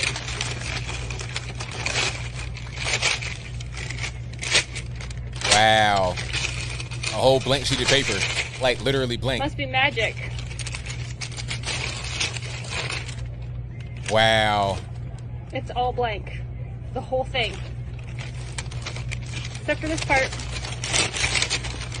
That's it. That's the only thing not blank. Are you kidding me? Well, there it is. I mean, it's right in front of you. I mean, so take it how you want, but it's right there. It's right there. So, hey, I'm not saying nothing. I showed you guys what's going on. You take it from there. Whatever you want to, however you want to determine, however you want to decipher that, however you want to internalize that, that's on you. It's kind of crazy to me. I don't know how you guys think about it, but let's get to the next call. 717 on the line. Who am I speaking to? James from Pennsylvania. All righty, man. What's going on? ABL, love the show. Long time listener, first time caller. Thank you, man. Appreciate you. No problem. So the vaccine is definitely poison. It's poisoning people. It's killing people left and right. Moderna, Pfizer, both of them. They're mRNA vaccinations, changing the DNA, making people subhuman, brother. Oh, you think so? Oh, definitely. Definitely. I mean, mRNA vaccines, they're digitally, genetically modifying human beings. They're making them property. That's what the roundabout is for the Bill Gates, Fauci. Why is China outlawing Moderna and Pfizer vaccines? Why isn't China allowing their population to receive the vaccine, but America has to? That's a good question. Very good. So you see the leftist destruction of America, and you see how communism, Chinese, the PAL, is infiltrating our media. You see it infiltrating our medical system. It's a total subversion of the American way of life. I mean, you see it every day. BLM taking over cities, Antifa riding the street, acting as police. That's off the wall, brother. Yeah, it's a lot happening, but I just hope that it doesn't go too far off the rails and expand into everywhere, because it's going to be a serious problem. Because some places I feel like they're more tolerant of things like this, and some places are not. And if they come to a less tolerant place, it's going to be a serious problem. I don't think that you'll have the left intrusion into hardcore red areas. I think that it's going to come down to initially police, and if the police can't stop it, you're going to see a militia of some sort. Something's got to organize to stop it. You know what I mean? It won't be, oh, you got to get, well, hold on, let me say this. People being fired over not taking the vaccine, that's violating your civil rights. I mean, you have a right to work. You also have a right to religious freedom, which implies religious exemption of taking a vaccine that is going to genetically modify you as a human being. That's like, I don't know. That's in the Constitution, like Fourth Amendment, right to free travel, right to all that. Like, I don't have to take a substance in my body just to go out and earn a living. And unfortunately, if you do, you should probably file suit, because that's illegal in all forms. Yeah, I agree. So it's more or less of this. If you live inside of a leftist city, why do you live there? If you don't hold those ideals, why do you live there? Do you want to encounter one of these angry mobs that are going to swarm your car with M4 rifles? How are you going to protect yourself against that? You can't. So you basically have to vacate. But how far does the American populace allow the intrusion into red areas before someone does something? Because obviously the left and their minions have overtaken a good portion of these big cities. I don't know. Yeah, but I don't think it was going to get too far. That's just my opinion. I don't see it. I don't see it coming in that. I think a lot of the stuff that we see out there is shock theater, and obviously everyone pulls the worst of the worst video and all of that stuff. But it'll be interesting here in the coming months to see. I mean, it's funny how the Yankees and Mets now have segregated sections for vaccinated and unvaccinated people. That's it's absolutely ridiculous. It's silly as well, because the thing is, okay, someone could be vaccinated, but they may also be positive for the virus. So how does that work? It doesn't work. It doesn't work. You get the virus from the vaccine, and that vaccine is not a vaccine. It's an mRNA gene therapy. So it's like, what am I being vaccinated for? The common cold, the kung flu. What at this point? What is Bill Gates trying to put in my arm that is going to change the way that my body operates for the rest of my life? Right. Have you seen all of the women, that the unvaccinated women that encounter vaccinated women that are purging periods, failed pregnancies? That's all crazy, man. I've heard about that. Yes. It's very disgusting. I mean, they're not classical vaccines. They haven't been tested. Not at all. I mean, the vaccines are tested for 10 years plus. I don't know. Merck pulled out.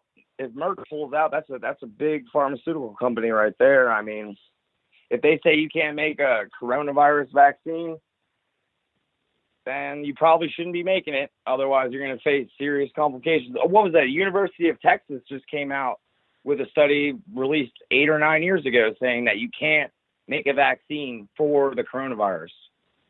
That's crazy. Yeah, that's wild. I don't know. What do you think is going to happen here with the Biden-Harris administration? You think he's going to last 4 years? I think that they may end up replacing Biden pretty soon here. I think Kamala would get in there. But beyond that, I'm really not sure. But I had to get to a few more calls. So thank you for the call, man. Definitely appreciate it. All right. Shout out to the caller. Let's go. 630. You're the line. Who am I speaking to? Oh, hey. Let me get away from the TV. Can you hear me? I hear you. Can you hear me, ABL? I hear you well. Yes. Hey, it's Tyrone, Mr. Conservative. I got a few things I want to say. I promise I'll make it quick as possible.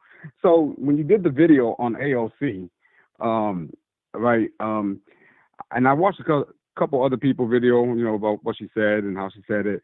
I didn't hear people pretty much point out this one specific thing. When she was talking about incarceration, like, who was the author of the crime bill of 94? Like, no one ever brought it up. Hey, you want to talk about disproportionately locking up black and brown people, and I don't know how that has to do with anything to do with giving birth, but but no one said, hey, crime bill 94, Joe Biden, you're president, right? AOC. And then she talks about the death penalty as well. Like, how does the death penalty have anything to do with giving birth? Like, these crazy lunatic Democrats, man. I mean, when they open their mouth, they always saying something dumb that doesn't make any sense. I don't really want to take up too much of your time. I know you got a lot of callers. I just want to add that part there, because I didn't hear no one say, hey, you said incarceration. Who incarcerated all the people? Crime bill 94, Joe Biden. And I'm going to end this phone call with let's make America great. Let's keep America great. And the way we're going to keep America great is not listening to crazy politicians like AOC. And I'll let you get back to your show, man. Thank you for your call, man. Definitely appreciate you.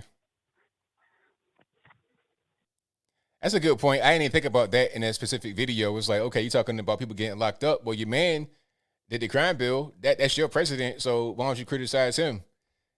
But the truth is, beyond that, I mean, if you're talking about people getting gunned down by the police and all this and that, I mean, what's the actual reason people getting gunned down on the street? What's the actual problem?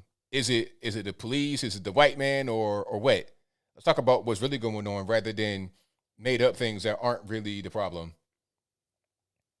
614, you're on the line. Who am I speaking to? You're speaking to John from Ohio. All right, man. What's going on? I'm not too familiar with your show, so are we just allowed to speak on any topic? Just as long as it's kind of somewhat related to what's going on in the world, like political, social type things. All right, so I just want to know about your opinions on Black Lives Matter. Not a fan of it because all they do really, they go around the country, they tear stuff apart, they tear stuff up. They're just violent. It's just not a good organization. I think some people that may get involved with it on a local level have good intentions, but ultimately it does more harm than it does good.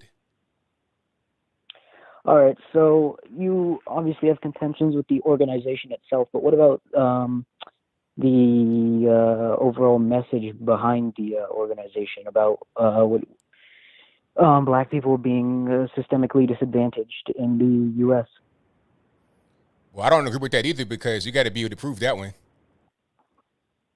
All right, so what do you think about the fact that although white and Black Americans admit to using and selling illicit drugs at similar rates, Black Americans are vastly more likely to go to prison for a drug offense? They're 3.7 times as likely to be arrested for a marijuana offense, although the Black and white people use marijuana at the same rate annually. And Black Americans are incarcerated for drug offenses at 10 times the rate of white Americans. Well, you got to ask yourself why that is. Is it because of racism or is it because of something else? I mean, think about it like this. If you're talking about incarceration, drug use is not the equivalent to incarceration because you can smoke crack or smoke weed or shoot heroin. That does not mean you're selling it. You see what I'm saying? Like you could be a drug dealer without necessarily being a drug user. And then also look at how people act when they, hold on, let me just finish and then you can respond. Yeah, my bad. It's all good. And then you have to look at how people act once they get locked up. You know, you can see some of these TV shows, First 48 and stuff like that. I mean, when they get in there, are they going to be talking a lot? Are they going to ask for a lawyer? Like, what's really going on? How did they act when they get in there? Also, one last thing is, how many of them have prior offenses before they get locked up for a drug offense? They may increase their time once they get in there and may also get them locked up because sometimes you might get off probation, parole, or whatever. You might not actually go to the penitentiary or the jail. But if you're already on probation or parole and you violate by having a drug offense, you're going to go to jail versus a first-time offender that gets arrested for the same thing, but is not on probation or parole. So they get probation or parole and they don't reoffend. So look at things that way. Okay, so one of the things you said was the way they're going to act in court. Actually, first I'll start with past offenses. So extensive regression analysis indicates that Black male offenders receive 19.1% longer federal sentences than similarly situated white male offenders. And these white male offenders have similar past offenses, socioeconomic background, et cetera. Now, if you're going to use the argument again that you don't know how they act in court, well, the first thing you have to do. Well, I didn't say when they get in court. I'm talking about when they get arrested, not when they get in court. That's a different story. I'm talking about when they get arrested. That's a different story than going to court. But go ahead. Okay, well, I mean, even if they get arrested, when they get arrested, the first thing you have to prove is you have to show that the study didn't account for this certain thing. And then the second thing you have to prove is that if the study didn't account for this certain thing, it had statistical significance on the result of the study. So unless you can prove those two things, it's it's you saying this is just, it doesn't mean anything. I mean, why must I prove that? I mean, all I'm saying is that's a factor. Why must I prove it? Well, if it's a fact, well, it's you have the burden of proof in this situation. I can't prove a negative. If you don't even have to find. I mean, you asked me a question. You said why is it happening? I'm giving you reasons why it's happening. Then you saying, oh, well, you got to prove it because this study that I came up with. I mean, how are you the arbiter of what study is approved and what's not approved? How are you the arbiter of what evidence? Well, wait, hold on. Because right now you're just saying things, so I don't know if you're telling the truth or not. So how is it that you are the arbiter of what evidence is allowed and what evidence is not allowed? Because I'm giving you evidence and you're giving me evidence. We're having a discussion. So it's not like your evidence is better than my evidence because we're both just talking right now. I can bring you stats, you can bring stats. At a certain point, all that really matters is what's true and what's not true, not how I can prove you as a caller, your study to be true or false. Well, the thing is, the difference between what I'm saying and what you're saying is I'm using peer-reviewed criminology studies that have been used in criminology textbooks for years, while you're just saying stuff. How do you know? How do you know I don't have any? How do you know that? Well, then I would appreciate like the name of a study that proves your point, something like that. I mean, what's your study? What is your study? The first study I brought up, let me find the link. I think it's just. And then also, why you finding that? Why you finding that? Even if you find a study, that does not prove what I'm saying incorrect, because your study just has data upon which the study is based on. It does not have other data that I can refer to. So I can dig up the data. Just because you and what you bring up does not include that does not mean that what I say is irrelevant. Just because it's a study does not mean that it's more, accurate than what I'm telling you based upon actual, things that are going on. Your study is not infallible. Your study is just a study. It's some guys that come up with a study and then they put it out there, and that's what it is. Wait, sir, if I'm talking, you can't talk at the same time. I was asking you to repeat it. If I'm talking, I can't hear you at the same. Your study is not infallible. I'll just leave it at that. So you can go ahead. You said it's not as what? It's not infallible. Well, yeah, but if it's fallible, you have to have proof. I don't have to have anything. You have to have. Well, I mean, if you're gonna have a certain argument, you're gonna convince somebody that they're wrong. I mean, you can believe whatever you want. You asking me a question. Convincing. You can believe whatever you want. You asking me a question. This ain't no actual debate where it's like, okay, I'm gonna sign up for a debate and I'm gonna get prepared. That's what the actual debate is. Well, like I've been in debates, sir. Wait a minute. Wait. I've been in debates before. I've been doing this for a long time. I've gone on TV and everything. Now, what they do when it's a debate, they say, okay, we're going to talk about X, Y, and Z. Here's the situation. Here's the story. And we're going to have data and all that kind of stuff you could bring to the table, and then we can debate on that. You're calling my show, just ask me some questions. I'm just giving you some answers. You can't just say that what I'm saying is irrelevant when you're asking me answers to a question because you have studies that you prepared already before you called in, and I was not prepared. That's not how debates actually go. All we're doing right now is having a discussion. All right, yeah. I mean, I think having a discussion is fine, but if you're going to say or claim a certain thing, I think having certain statistics or anything to back it up is probably But see, you missed it. You missed it because you already prepared. You already had everything on your ducks in a row. You got everything ready. Now, if I knew that you were going to call me today and say, hey, let's have a debate, I'm going to have all my ducks in a row too. I'm going to have everything ready for you. Then I can present it. But I'm just talking to you right now because I'm not ready for a debate. So you could take what I say for gospel or not, but you can't just say, I should be prepared to have a certain study or a certain document that I can send you to you right now off the cuff when you had time to prepare and get your argument prepared for this day. That doesn't make any sense. That's unfair. That's not how you have a debate. All right, I agree with that. But have you had debates on this certain topic before? The systemic racism. Well, I've had debates about this, but not this particular thing you're asking me for right now. Like, because what you're going to say is you already have it ready. But I've had debates about other things, like what are you talking about? Like the crime in the country, like who does it and whatnot. But as far as who's going to jail and why, that's a different story. I mean, it's not obviously not just crime. It's biases in the judicial system, like biases in sentencing, biases in jury selection. Well, you asked me a question. You were saying, have I had a debate about this? I was like, no, I had a debate about this particular thing. Now you talk about something else. I've not had that specific debate, but I've had a debate upon what I told you. So you're talking about something else. Now, that can be a debate, and that's cool. But again, we can get prepared for that. We can have all the notes and the studies and everything ready to bring to the table, and then we can talk about it that way. But really, at the end of the day, I'm going to just say this. There are certain things that are just true that we know. Now, we can go through the rigmarole of trying to prove everything with peer-reviewed studies that some guys have came up with and other guys agreed on, and that's fine. But at the end of the day, certain things are true. When you're talking about crime, this is just the reality. And if I'm wrong, if I'm lying, I'm flying. The reality is when you're talking about black versus white, there's a certain kind of way that you behave once you get arrested. Are you asking for a lawyer? Are you pleading the fifth? Are you singing too much? Do you have priors? Are you a violent criminal? Do you have the gun on you? Like, all those things factor into it when you're talking about differences between races, how they're convicted and whatnot. All those things make a difference. Now, you may have a peer review study that says something different, but I'm telling you the reality of the situation. You can believe it or not. But thank you for the call, man. Definitely appreciate it. Yeah, I appreciate it. All right, shout out to the caller. But now you can't just call my show and have a binder in front of you saying, "Hey, I'm ready for a debate. Where's your binder at?" It's like, sir, you just called me, man. I'm just answering questions. You know what I'm saying? But shout out to the young man for calling. I appreciate him for doing that, because a lot of these guys, they don't want to call. They'll just stay in the shadows. So shout out to him, man. I appreciate him. Thank you, sir. A debate date. That's hilarious. That is funny. All right, let's get to some more calls. 573 on the line. Who am I speaking to? It's Tyler. All right, Tyler, what's going on? How are you tonight? Everything's right, man. Can't complain.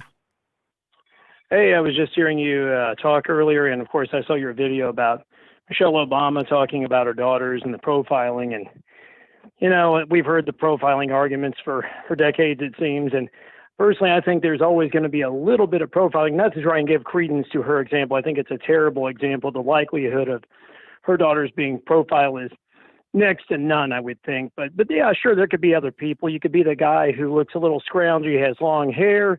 Maybe you're driving some old car with Bondo on it, or you know the examples. We could run down the line, and I'm sure it's going to happen to a slight degree, but it's the same old thing they do every time, they being some on the left. It's stir up problems, create division. It's the cops versus certain groups of people. We've seen it time and time again, and of course it plays into this federal indictment issue with Chauvin and some of those other officers.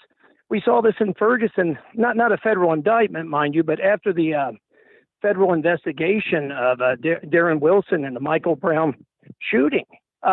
We all know what happened there. You can check out Larry Elder, not to name drop too much, but one of the respected names who's done this topic very well, courtesy, I think, of PragerU, and he can give you the breakdown of the carbon on Michael Brown's hands and arms and the DNA on Darren Wilson's gun. I mean, so we know how that played out. But either way, when things didn't go the way that Eric Holder, presumably, and Barack Obama wanted it to, some of the others on the left, what did they do? They turned Ferguson onside its, turn it upside down on its head and essentially said, well, let's see how many traffic stops we've had where we can find out if certain minorities have been pulled over unfairly. I'm kind of curious about your thoughts because, you know, I think this is all done personally just to create more of a wedge. And I think we were beginning to see, as evidenced by some of the percentages of people who voted for Donald Trump who were black, even more Hispanics. And even on an anecdotal note, we could even look back at the numbers of people who were part of Brandon Strzok's #walkaway movement. You talk about a wide cross-section of people who were LGBTQ, some of them straight, some of them elderly, and in between. And I think the left, and this all kind of ties into it, it's their mission to just shut this down when so many of us just want to continue to get along with other people. And I'm just speaking as a 50-year-old white guy. What do I know? Well, yeah, you know, that's you said a lot, but I see where you're going because there's a lot of movements happening, and I feel like they're trying to demoralize people by trying to stop a lot of the movements. Like you said, Brandon Strzok, Trump himself, a lot of guys they're trying to shut down because they know once there's a movement behind certain people, then they can't really stop us. They can't demoralize. I mean, I think a video that a lot of people told me to watch or asked me to watch was Yuri Bezmenov, the former KGB agent, who was talking about this whole thing about demoralizing a nation. And once you become demoralized, it's easier to control you. It's easier to manipulate you because you're not going to really be actively trying to fight against whatever you're being told. So I think that might be the tactic. But the key is to stay strong no matter what. And don't let them demoralize you, because once that happens, then it's pretty much over. It's just like what's happening right now. People wearing masks inside their home, in their car, swimming underwater. I mean, just doing all kind of crazy things. They're allowing the freedom to be taken away. They're allowing their way of life to be disrupted because of the fear, because they become demoralized thinking that they have to do this in order to stay alive, when that's not true. Yeah, and one last thing. I think moving forward is the key. I'll never forget, and I'm also a long time. I worked in talk radio for 14 years, but I also listened to a lot of it. The late great Limbaugh and Sean Hannity and others. And I'll never forget. I think it was Sean Hannity. Numerous times had J.C. Watts. I'm not sure how many of the younger folks may be familiar with him, but at one time, a black man, he was the fourth ranking highest member of Congress in the House of Representatives until he got out of it and decided not to make politics a 5-decade career like a lot of people want to do. I remember them talking about perhaps the national apology for slavery that was going to be proposed during the Obama years. You'll forgive me for forgetting, but I think just to kind of wrap it up for JC, in a nutshell, Mr. Watt said something along the lines that I'd be happy to have that national apology or whatever it was, and we shake hands and then we move forward. And I think that's what a lot of us would want. And I think there are people in the black community and other communities that want the same thing, but it's going to be us having to do it. And it's not just Republicans or libertarians and classic liberals. There are some fine and wonderful Democrats out there, I think, that aren't a part of the problem either. But it's going to take us, the U.S. population, essentially, those of us to just kind of move forward and continue getting along, and I hate to use the liberal bumper sticker term, coexisting, as we all pretty much do. Right, I'm with you. I mean, it makes sense to me. ABL, I appreciate you, and you have a good night, brother. Thank you for the call. Definitely appreciate you. All righty, great call. Let's get some more here. The number to call is 434-658-1220. Again, 434-658-1220. The number is right there in the ticker, of course, below. And it's also always in the description box below. In case you forgot, it's right there in the box. Let's get to the next one. Have a good night, brother. 703 on the line I'm speaking to. 703, hello. Hello, this is Alex. All righty, man. What's going on? Oh, I'm doing fine. I wanted to ask you one question about whether it being from the election. You said what now? About the election. Okay. And the audits that have been happening across the states. All righty.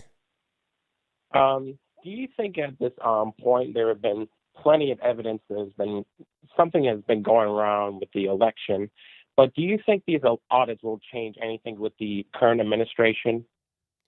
I don't know. I have no idea because I've not really been following it, honestly. I want to see some actual, movement happen before I really start to get my hopes up and anything like that. So I really don't know. It remains to be seen. I'll kind of keep my eye on it a little bit from afar, and if anything starts to kind of brew up, then I kind of, I'll really get my antenna peaked up a little bit. But as of right now, I really don't know what's going to happen. You just don't know what they're just going to pull off because, well, luckily for me, I live in an area where somewhat liberal is not something like Portland. So even though what's been happening, it's just, even living here, it's just awful. It's just, I just can't stand it. Yeah, man. And thankfully, go ahead. And thankfully, I found myself employed at a local restaurant and planning to save off, maybe to get out of here and maybe move to somewhere like Florida or Texas or somewhere else.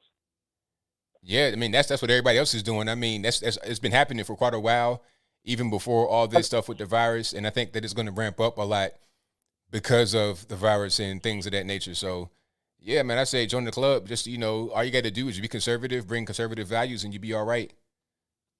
And that's one thing I wanted to ask you.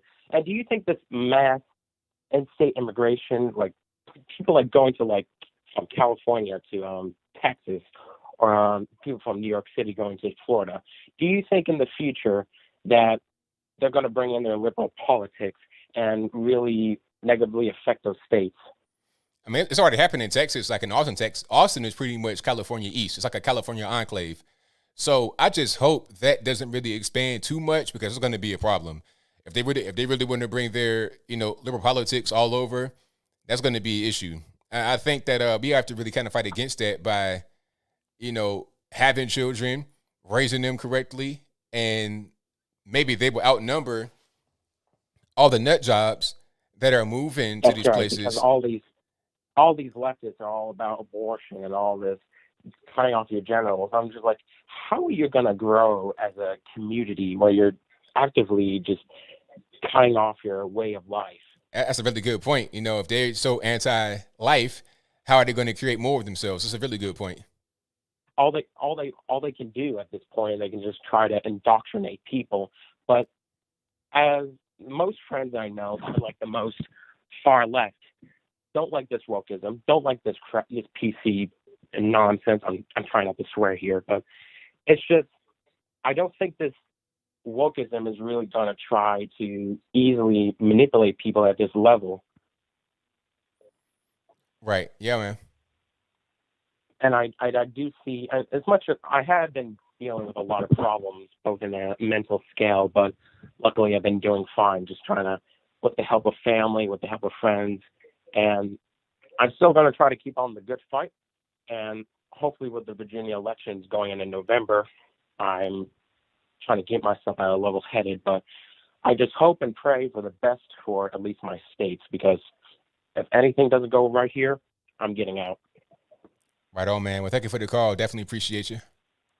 Thank you, Anthony. You have a nice night. Same to you now. All righty. Great call. Let's get to some more. 952, you on the line. Who am I speaking to? Hey, ABL, you're speaking to Alex. Can you hear me? I heard you well. What's going on?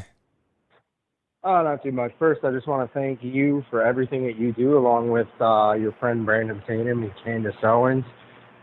Great guy. You all are great at what you do, what you speak. My question is how do I deal with people that tell me that I am racist because I'm white, when in reality, all I do is read and talk and use your guys' talking points. I'm like, have you heard of ABL? Have you heard of Brandon Tatum? Have you heard of Thomas Sowell? And they're like, I don't know who those people are, but I'm not going to listen to those white people. I'm like, you realize they're all black. Like, they're very influential thinkers. They really know what they're talking about, and they say have similar conservative values. I don't, or just values in general. The family is important, not let's demolish it.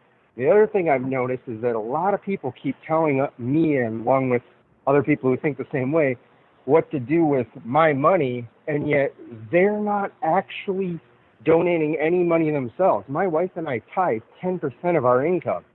I would love to save that 10%, but that's a part of our spiritual and religious belief.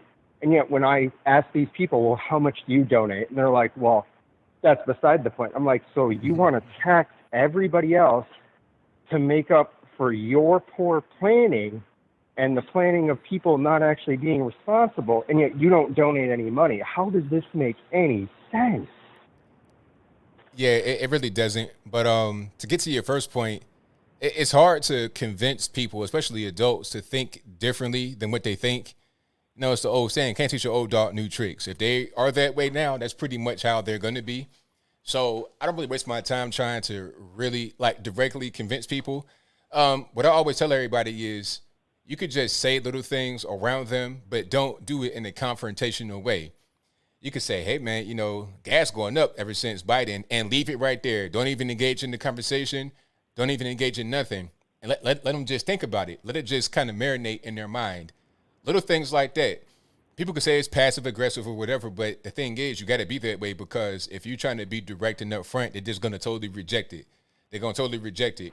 Now, if somebody's open-minded and they start to ask you questions, you could just answer it honestly, and just like how you would talk to anybody else, just normal and with respect. But to those that are pretty much lost in the sauce and don't want to hear you, if you're trying to convince them of a thing, they're just simply not going to hear you. They'll tune you out and that'd be it. So there's no point in trying to go about things that way. But leave little nuggets out there. Hopefully it connects. And those that are open-minded, that are coming to you asking questions, answer them honestly, and then they may be able to go a different direction. All righty. Well, thank you. Have a wonderful evening, sir. All right. Thank you for the call. Appreciate you. All right. Yeah. Shout out to the caller, man. I mean, that's how you got to do it, because if you're trying to be direct, trying to, I like when people ask me questions and they're sincere and they're questioning. They're asking me a question to really get an answer. They're not asking me the question to try and attack me or to do anything like that. They want to have a conversation. Now, if that's a person you're talking to, then you're on the right path. But if they are just stomp down stone cold Black Lives Matter, don't even waste your time. Don't waste your time, because you could plant little seeds out there and see if it catches. But if they got bad soil, it ain't nothing going to grow. They're going to be, pretty much rotten all growing season. But a different story. I digress. Get to the next call. Let's get to. All right, the phone lines are blowing up. 602, you're on the line. Who am I speaking to? Hello, my name is Travis. All righty, man. Turn speakers down for me, please. I'm sorry, what? Turn your speakers down for me, please, if you have them on in the background. One more time, I'm sorry. What'd you say? Turn your speakers down. I think you're good now, but you had noise in the background from the show. I had my speaker on. Thank you. I'm sorry. It's all right. Okay, so what's happening? What's going on? Oh no, I was just calling to talk to Anthony about I don't know, appreciation for what he's doing. Well, you're live on the air right now. This is me. It's me talking to you. I'm sorry? You're live on the air right now. This is me talking to you. This is ABL. Oh, dang. Oh, well, thank you. Thank you, Mr. Logan. My name is Travis. I live in a small rural community out here in Arizona. And I found your page through Jesse Lee Peterson. I just wanted to express my gratitude towards you and the folks that you surround yourself with. I've been watching you for a couple of years. I see you be brave enough to go on some of these talk shows like, Fox and whatever comes up on the internet. And, you're a really strong man. You're an influence into this world, something that we need right now, because every single day something comes up that is just disgusting. And you are brave enough to stand up and face the situation, which is this is turning into a pretty ugly place pretty quick. And I don't know how old you are. I'm 47. I have a granddaughter. I have a 26-year-old son. I have a 17-year-old son. I'm married. And the way that I look at things is, I hear you speak and some other folks, Jericho Green. I don't want to say people's names. I don't know if I'm allowed to say that kind of stuff, but there's a lot of. It's interesting because growing up as a young punk rocker, and still right now, I play punk rock music, but I've been in the past couple of years. A lot of my friends, acquaintances, and even family members, I've had to watch my mouth around, and that's really not my style. But it's nice to see, and very kind of strange that I would find strength and support in so many black men on the internet. And I don't mean to say I don't mean that in a way. I'm just saying that there's not very much influence, and you're a big influence, and it helps my family and me and my wife, because, we can't just be turning our back on the things that our fathers and grandfathers have done. Things that you spoke about. You still speak about. I don't need to reiterate what you said, but I was basically just calling to say thank you. And it's a big deal for me to call and reach out and talk to you. But I watch your live shows. I hear what you say, and I appreciate you on a level because there's not very many people that I can relate to, and I have this strange relationship on the internet with these men who help me every single day in every part of my life. 47-year-old. I don't know. I mean, generationally ago, I'm from Mexico. I live over here on the border in Bisbee. I can see the fence from my house. Border Patrol. Everybody is always around me. We have all sorts of things going on in my neighborhood. And so, I'm just calling from another part of life and saying, this is another picture of the world and you've influenced it. And thank you very much. Thank you for the call. Definitely appreciate you. Thank you very much. And I appreciate you as well. And I look forward to watching more of your stuff. Thank you for putting out so much content that is eye-opening to all sorts of.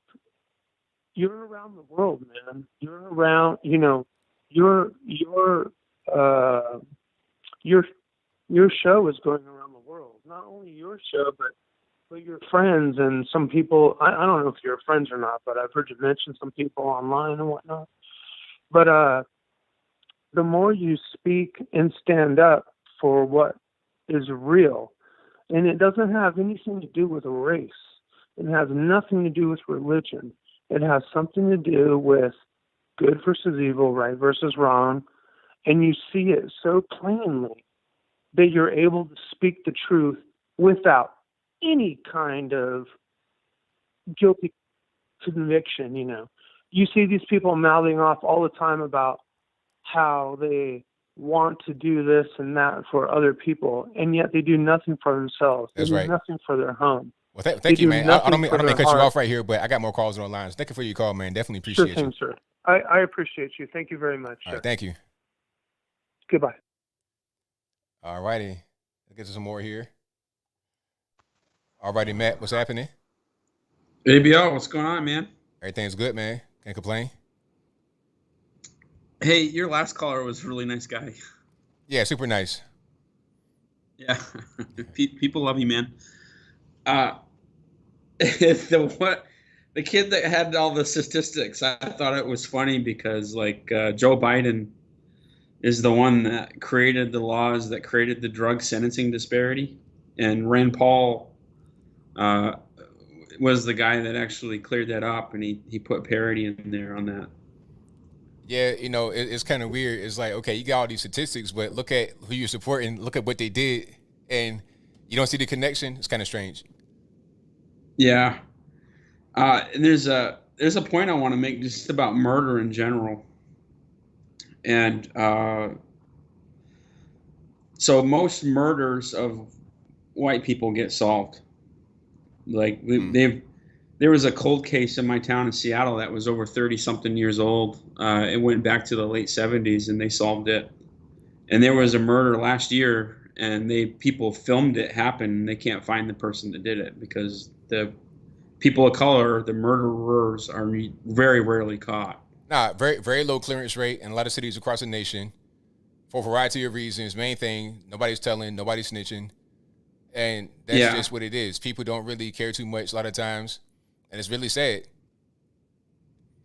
So we can talk about the sentencing disparity all you want, but if most murders of people of color are not solved and most murderers are identified as black, that would mean that most black murderers are never caught. Yeah, and what happens? So they're never even charged, let alone sentenced. They Correct. didn't even get into the first rung. Correct. Yes. That's a disparity that's massive. Yeah, and what happens is a lot of these guys kill a lot. It's not just they just do one murder and get away. Now they kill a lot. Yeah, multiple times. That's right. So we can talk to we're blue in the face about logic, but to that last guy, and I think you said the good point about not being confrontational with the left or anything. Pointless. Dude, they're bit by a zombie. That's the situation. They got bit by a damn zombie, and there ain't no helping them. That's not. I'm not gonna air my dirty laundry out there, but dude, my sister, I can't talk to her anymore. She got bit. I hear you. And once you're at that point, it's like, what can I do? You're walking dead. She's walking dead. If she was walking around my backyard, I might feed her like animals or something. But she's a zombie. Right. And in terms of like where the nation is at and arguing over like the details, the double standards or nothing, that's over, man. I mean, when we got rid of Columbus Day that we're getting rid of the touching stones that create a national identity. It's gone. We don't celebrate Christmas because Santa's a white dude, and Mother's Day is under attack because women aren't having babies. That's a family unit situation. We don't like that. Father's Day, anything that's a holiday, is gone, and all the touching stones underneath it all are gone. So we're not a nation with an identity anymore. And when you look at, I own an aviation company, and I'm looking at these strange planes that I've never seen before coming out of China, man. And between that and seeing what kind of technology they have, and then seeing that they have the world's largest Navy, and they have soldiers, they have infantry helmets, they have cameras and bombs in them, so that if the soldier doesn't fight to the death, the general can blow their heads off. Wow. We're gonna lose. They would roll us. And I'm saying this as a veteran with a security clearance. I'm saying this as someone that knows aviation, knowing that we got soldiers that are gonna join the military to get their bottom surgery done. That's coming. When I served, it was girls would get in to get a boob job. That was kind of a scam. But they're going to get in to get sex changes. We're going to pay for that. And then it's over, man. We don't stand a chance. And I'm in Texas right now on work, but I'm moving to South Carolina. If anybody wants to MySpace.com me or anything, look me up. I'm going to get into the fray, and we're going to secede from the United States. It's over. So, okay, do you think that at one point we'll kind of like balkanize, where we're going to balkanize? Yeah. That Joe Biden he's gonna expand the IRS annual budget to like $80 billion, thinking that he's gonna get $700 billion in audits. He's gonna go back through everybody's taxes, and he's gonna audit years past, and they're gonna get some money. They're going to get everybody's retirement savings is going to become TARP, troubled asset relief. And there's going to be, at first, they're going to take them from you. And then the ones that they can't take, people are going to beg the government to take them over because they're going to become worthless. The dollar is going to tank. We're going to have to balkanize. We're going to have no choice. It'll be over. Some states will do it over because they want to ban guns. Some states will want to keep guns. It'll be over immigration, the dollar, all that stuff. Well, we'll see. Hopefully things aren't as bleak. Hopefully we can maintain, but if not, then hey, things change. Things aren't always the same forever. Yeah, build a wall against the zombies. Fortify. Right. But keep to yourself, man. I appreciate you, and you are so loved, man. I just listen to people like that last guy calling. That's awesome. Keep going. Thank you, man. Appreciate you. All right. Shout out to Matt for the call. And thank you all for joining. If you enjoy what you're hearing so far, go ahead and give the video a thumbs up if you're not done so already. And if you're not subscribed, if you're just browsing, you're just watching, you just popped on in, pumped your head in, go ahead and subscribe. It won't hurt nothing. Go ahead and subscribe right now. I guarantee you like the content on the channel. It'll be good. Don't even worry about it. I got you. Let's get some more calls here. 479, you're on the line. Who am I speaking to? Hi. Hello. Hello. Hi. Is this ABL's line? Yes, it is. Who am I speaking to? Yep. My name is Jennifer. All righty. What's going on? Oh, well, I was calling because, I was listening to the show tonight. It was really interesting, especially the guy talking about balkanizing, like the U.S. I mean, I'm a social worker, right? And I've lived most of my life in California, and then I've moved to Arkansas. And I've been, libertarian, very conservative for most of my life. And I come from a military family. And I mean, it was hard to live in California, but I mean, there's a lot of conservatives that, I mean, there's so many places now that want to separate. And I think that's a good idea. I really do. I can't see what we could have in common with some of the most far left,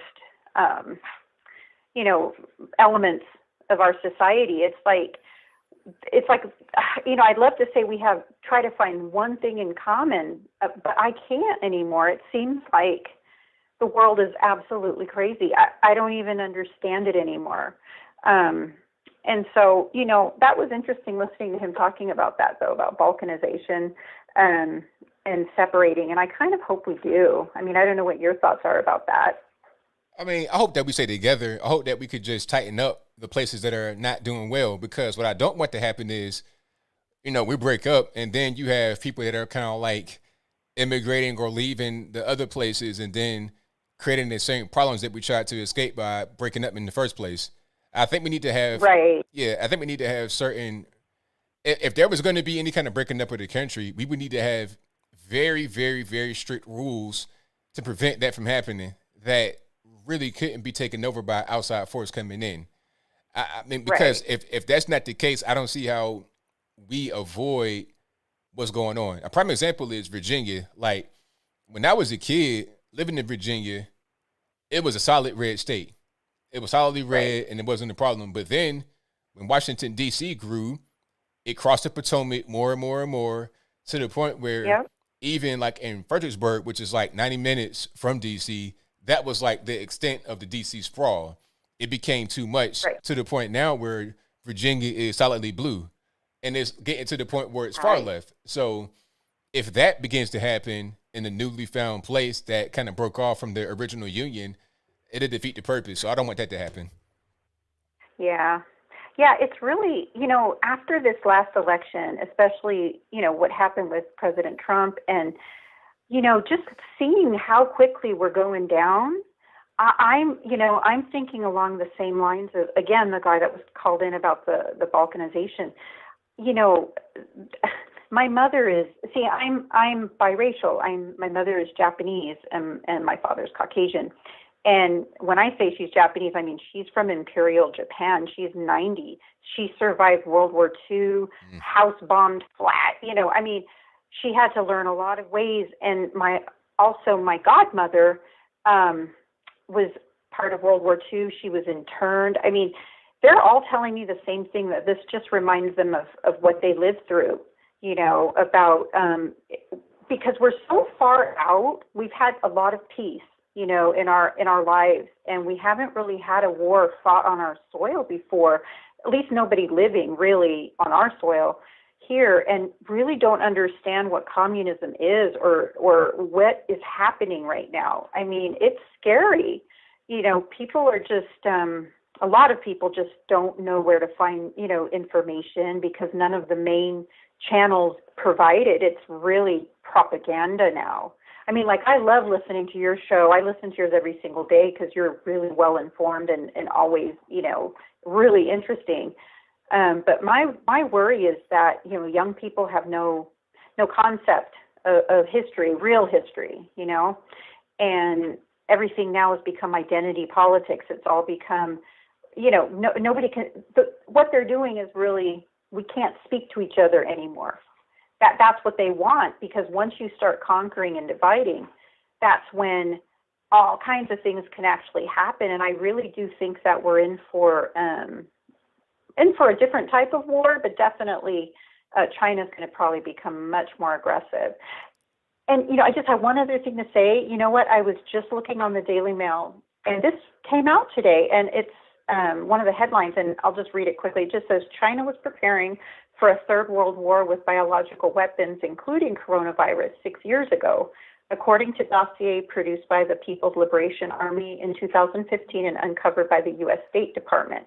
So they're starting to uncover a lot of things now, but I don't think we're as prepared as we should be if we're going to be in a confrontation with China. I really don't think I think it's really coming on now.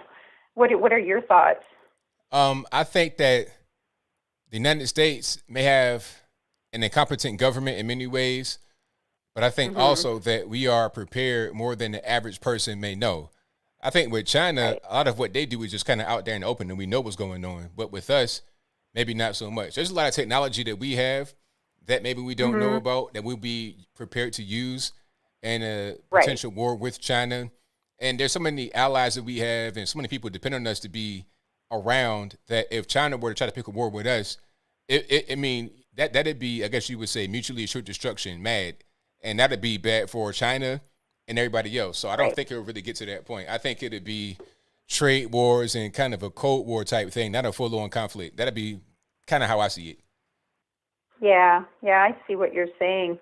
Boy, I just can't wait till, I just don't think Biden, I can't see how this administration is going to survive the next 4 years. I think with all the audits happening, my hope is, but we don't even have precedent for this, because if they do uncover all this fraud, what happens? Does President Trump get put back in? I'm just wondering, how would that even look like? I have no clue, but thank you for your call. I got a few more on the line. I definitely appreciate you. All right. Thank you so much, ABL. Thank you. All righty. Great call. And let's get to a few more here. The number to call, 434-658-1220. And let me see. All righty. Skype caller. Hi, ABL. Yes, sir. Wow, I'm surprised I actually got through. All right. It's really great meeting you on Skype. Thanks for doing the impression of Caitlin, Bruce, Jenner, whatever. No problem. It's all right. It's me every time. Anyway, thanks. I didn't think about that, man. It's spot on. It's perfect. Appreciate it. Anyway, I'm kind of nervous about calling, but I feel like I had to bring something up that reminded me of something you brought up previously, and what people are talking about now. About, for example, people coming from California, going to Texas, maybe having an influence on people in Texas. I'm calling from Plano, and it's near Dallas, so I'm in Texas myself.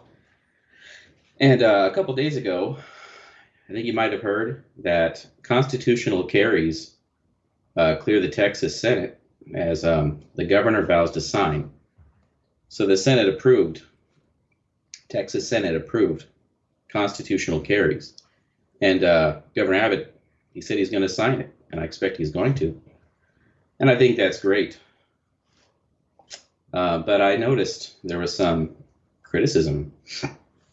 The Dallas Police Chief, Eddie Garcia, he says, quote, "It makes our job, the job of our men and women, more dangerous," end quote. Garcia said gun owners have a duty to ensure their firearms are handled safely and a duty to know applicable laws. The licensing process is the best way to make sure this message is conveyed, end quote. And when I read that, I realized, wow, sir.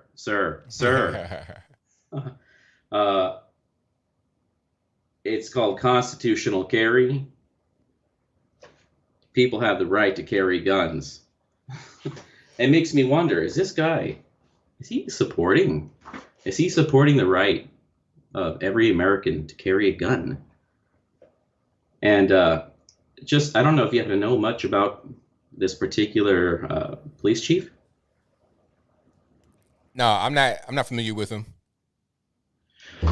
Yeah, well, he just started in December, and he retired from the San Jose police in December and came to Dallas. Okay. And prior to that, before he was even in San Jose, I think he's an immigrant.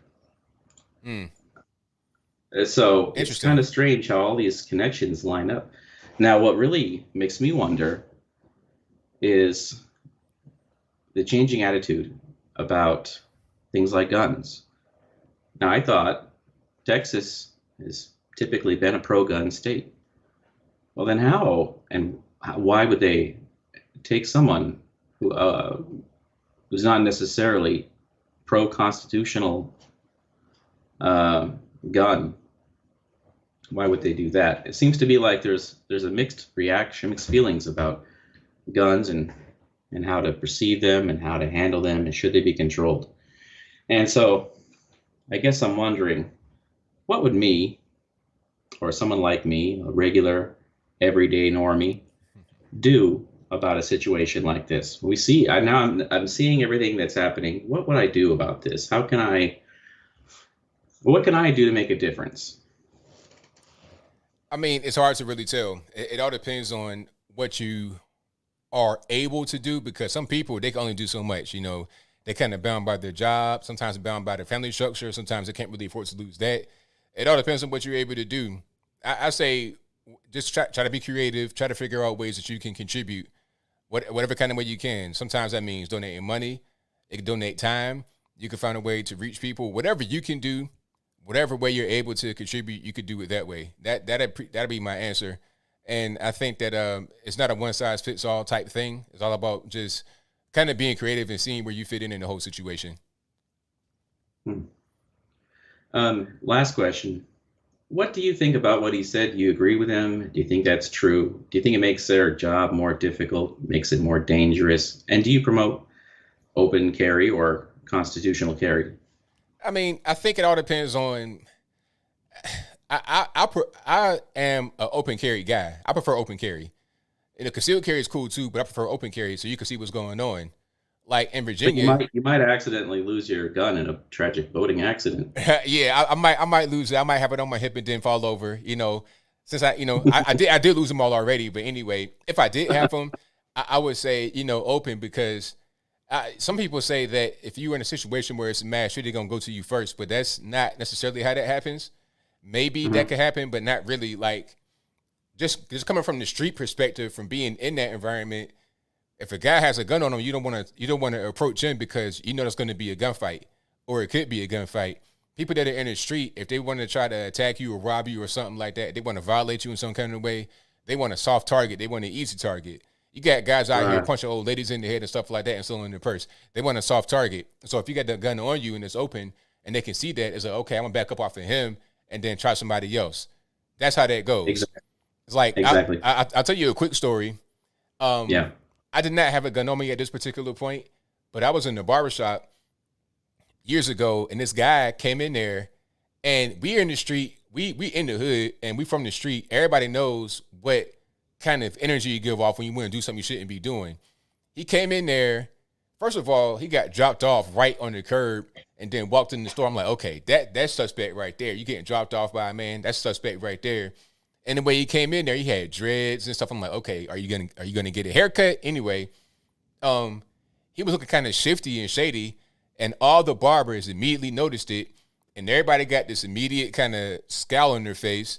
And then my barber, because I'm a pretty big guy, my barber spun me around and then took my cape off me that had the hair cape to keep the loose hair off me.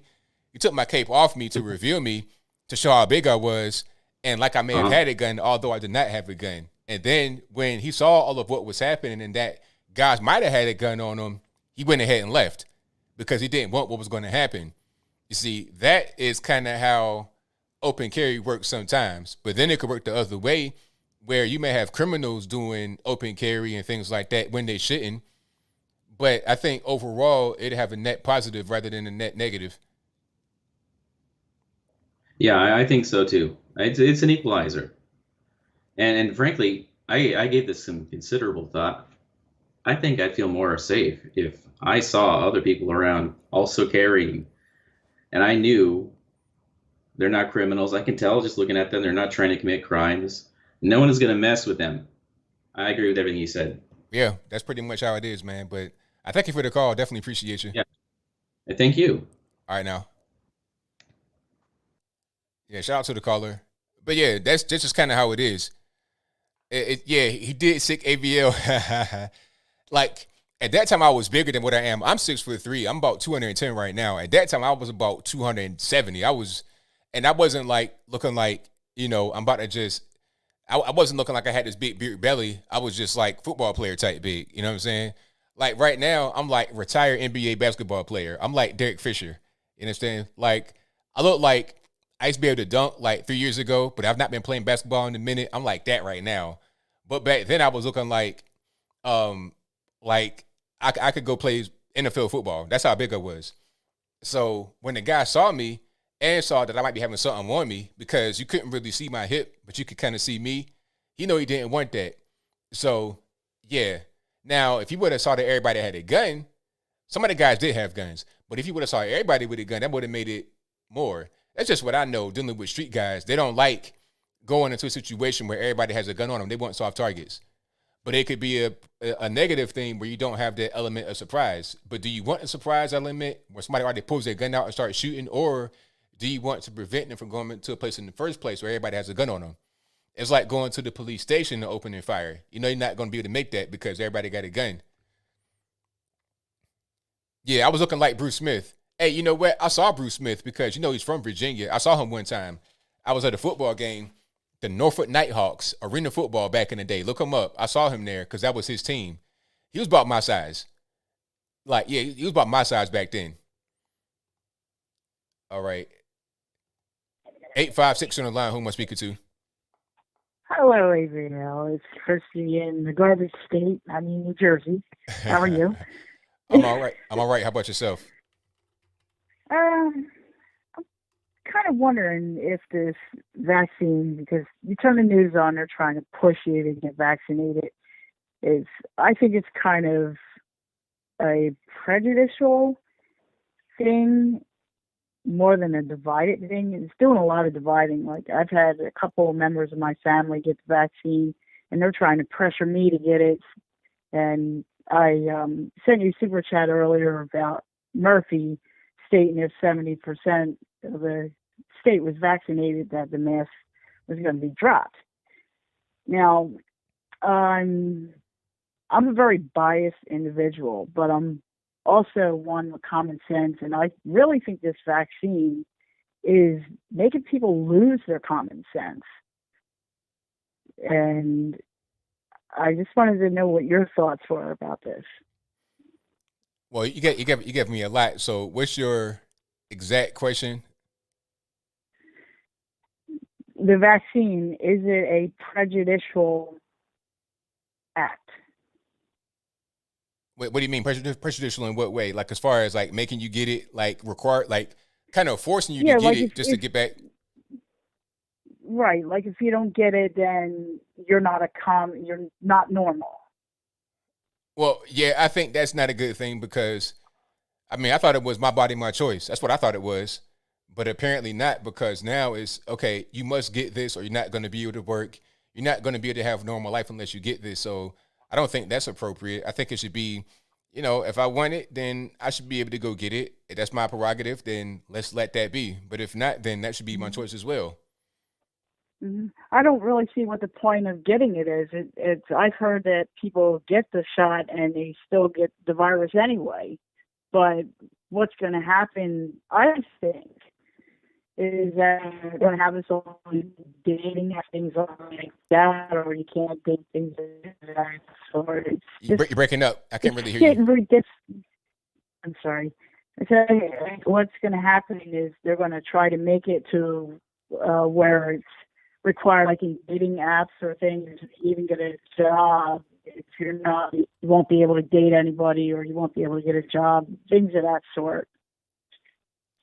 Yeah, that's going to be crazy. Hopefully we don't have that going on. Dating apps, that'd be crazy. You got to be vaccinated. And then the thing is, they're doing a segregated seating in one of these places. I forget where it was. Might have been up there, like close to where you are, in one of the baseball parks. But that makes no sense to me, because what if somebody has the virus and the vaccine? Because that's possible, because like what was said earlier, the vaccine does not prevent you from catching the virus or from spreading it. All it does is lessen your symptoms when you do get it. So if you're going to have a space where vaccinated versus non-vaccinated are, what's the point in doing that if someone has it and then they pass it to those that are still vaccinated? What was the, it's just silly. It's just dumb overall, in my opinion. Mm-hmm. And on a last note, here's something interesting. My daughter, she just graduated from boot camp last month, and they're trying to make this vaccine mandatory. Now, it wasn't offered to her or anybody else in boot camp. Somehow, the virus got into the boot camp. I guess the drill sergeants are allowed to leave the boot camp. So the virus got in there, and the whole division in front of hers got X'd out because they all got the virus. Oh, wow. And I just figured, I'd share that with everybody because it, like I said, it just doesn't make any sense. They're trying to force us civilians to get it, but yet the military isn't required to get it. Even the illegals that are coming over, why aren't they pushing the vaccine on them? So the whole thing just doesn't make any sense. But anyway, I just wanted to call and get your thought and just give you a little input on that. And I thank you for taking my call. And God bless. Thank you for the call. Definitely appreciate you. Mm-hmm. Bye-bye. All righty. Let's get to some more here. Let's go. 540, you're the line. Who am I speaking to? Hey, how's it going, ABL? My name is Hadrian Arco, and I wanted to go ahead and address an earlier caller's question about how to better convince people who have a hard time kind of seeing the opposite point of view.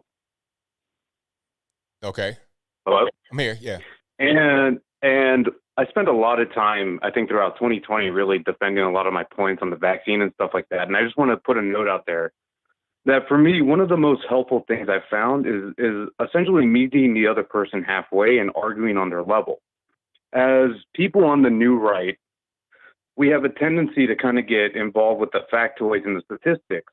But if someone is understanding the world from an emotional or a moral point of view, you kind of have to argue with them on that level. So you would drop a fact and drop the statistics and then move on and convince your person either through personal examples or through some other mode and mechanism of arguing that doesn't exactly rely on fact, even though it would guide them towards a position that's actually more in line with the facts, with the data. Okay. I don't know if that makes any sense, but I found that to be helpful. Well, have you had success that way? Actually, yeah. So I remember I was talking with a coworker of mine who really bought into the safety argument for keeping the schools closed. Mm. And I told her, and I ended up running her through a series of questions about, how a lot of children were now failing school because online education is horrible and the transition away from in-person, yada, yada. So I ended up asking her, if she knew any kids who were like that, instead of having to tell her about, like the Academy of Pediatricians recommending the schools be open and stuff like that. I asked her if she knew any kids who were now failing school after the switch to online, and she said, yeah, it was her daughter. Her daughter was actually like that. And I said, well, you remember your daughter being a straight A student and now she's failing, and how does it make you feel? And she's like, it feels terrible. And I'm like, yeah, and how would you help that? How would you prevent your daughter from failing further? And she's like, well, she would benefit a lot from reopening the schools. And I said, well, yeah. So wouldn't it be a good idea to reopen the schools? And then she says, well, you know what? Maybe you have a point. Okay. I mean, that sounds good to me. Like she's on the right path, because at that point now, you've kind of like appealed to her situation and what she's going through. So yeah, that makes a lot of sense. Yeah. Here, another example, just a quick one. I was talking with somebody else at my workplace about the minimum wage, and he just made a quick clip about, the minimum wage and, how we should probably raise it, because, he made a joke like, oh, I'm not making any more money. And I said, well, I didn't drop any data about the minimum wage or its effects on economics. So I just said, well, I'm personally against it, mostly because, at least in my perspective, I think increasing minimum wage hurts a lot of women. And he says, wait, what? And I said, yeah, well, think about it. Where does a guy without a college education get a job? And he says, he wonders for a sec. And I said, well, think about it. A lot of guys who don't have degrees, they end up going into construction, and those guys actually make a pretty good living. My dad's a house painter. He could support a family of 4. And he says, okay, yeah, but where do you think women without a college degree tend to work? And he says, you know what? I don't really know. Well, I said, well, without a degree, that takes teaching and nursing off the table. So then you get a lot of service employees, waitresses and bartenders. And he says, okay, but think about some other stuff that gets tipped where a lot of women work. Salons, massage parlors, nails, all these things require tipping and would be negatively affected with an increase in minimum wage. And he goes, oh, shoot, I didn't even think about that. And all of this is done without data. Hey, it makes a lot of sense to me. That's a really good way to approach it, because you're breaking it down to them in an easy to understand way. It's not this whole data thing. It's just about things that just make sense. You can't really deny. But see, you know what? I'm gonna say this. I think those you were talking to were somewhat open-minded, because some people, once you kind of go down that trail of talking about things, they just totally cut you off. Like, it'll make sense. You're not throwing statistics and things of that nature. You're not trying to talk about liberal Democrat. You're not talking that way. But if you have a slightly different point of view, they want to cut it off. So if someone is somewhat open to hearing something, then you can get them that way. And that's a really good way to go about it. Yeah, I agree with you there. Of course. And at least in the way I've told my other friends about this as well, I also tell them if anybody starts referring to like isms or essentially accusing you of essentially being the person of bad faith or some sort of crude remark, right? Some sort of accusation of ism, then you should probably just shy away from the conversation. It's not worth it. But yeah, if someone doesn't immediately jump to isms, then you have that chance. But like I said, a lot of us who lean conservative or aren't conservative but just got left behind by the new left and are data oriented, we stick to the facts and the data a little bit more than we probably should. And it might be useful to just reorient some of your, not your in particular, but in general, the tactics for trying to support your point without the data. Because a lot of people just don't think of the world in terms of data. Very good points, man. Well, I thank you for your call. Definitely appreciate you. Hey, man, happy to be on. First time caller, by the way. So thanks, man. Thanks for listening. All right. Thank you. All right. Bye. Great call. That's a great way to go about it. You know, it doesn't have to be facts and data and that type of stuff. That can easily just be like, oh, no, just talk to them in the regular, normal kind of way. Just normal kind of way, just appeal to things that relate to them, things that they care about. Makes sense to me. Yeah. All right. We got time for one more. Let's go ahead and just see what we can do here. 860, you're on the line. Who am I speaking to? Hey, ABL, it's Sonia. How are you doing? I'm doing all right. How about yourself?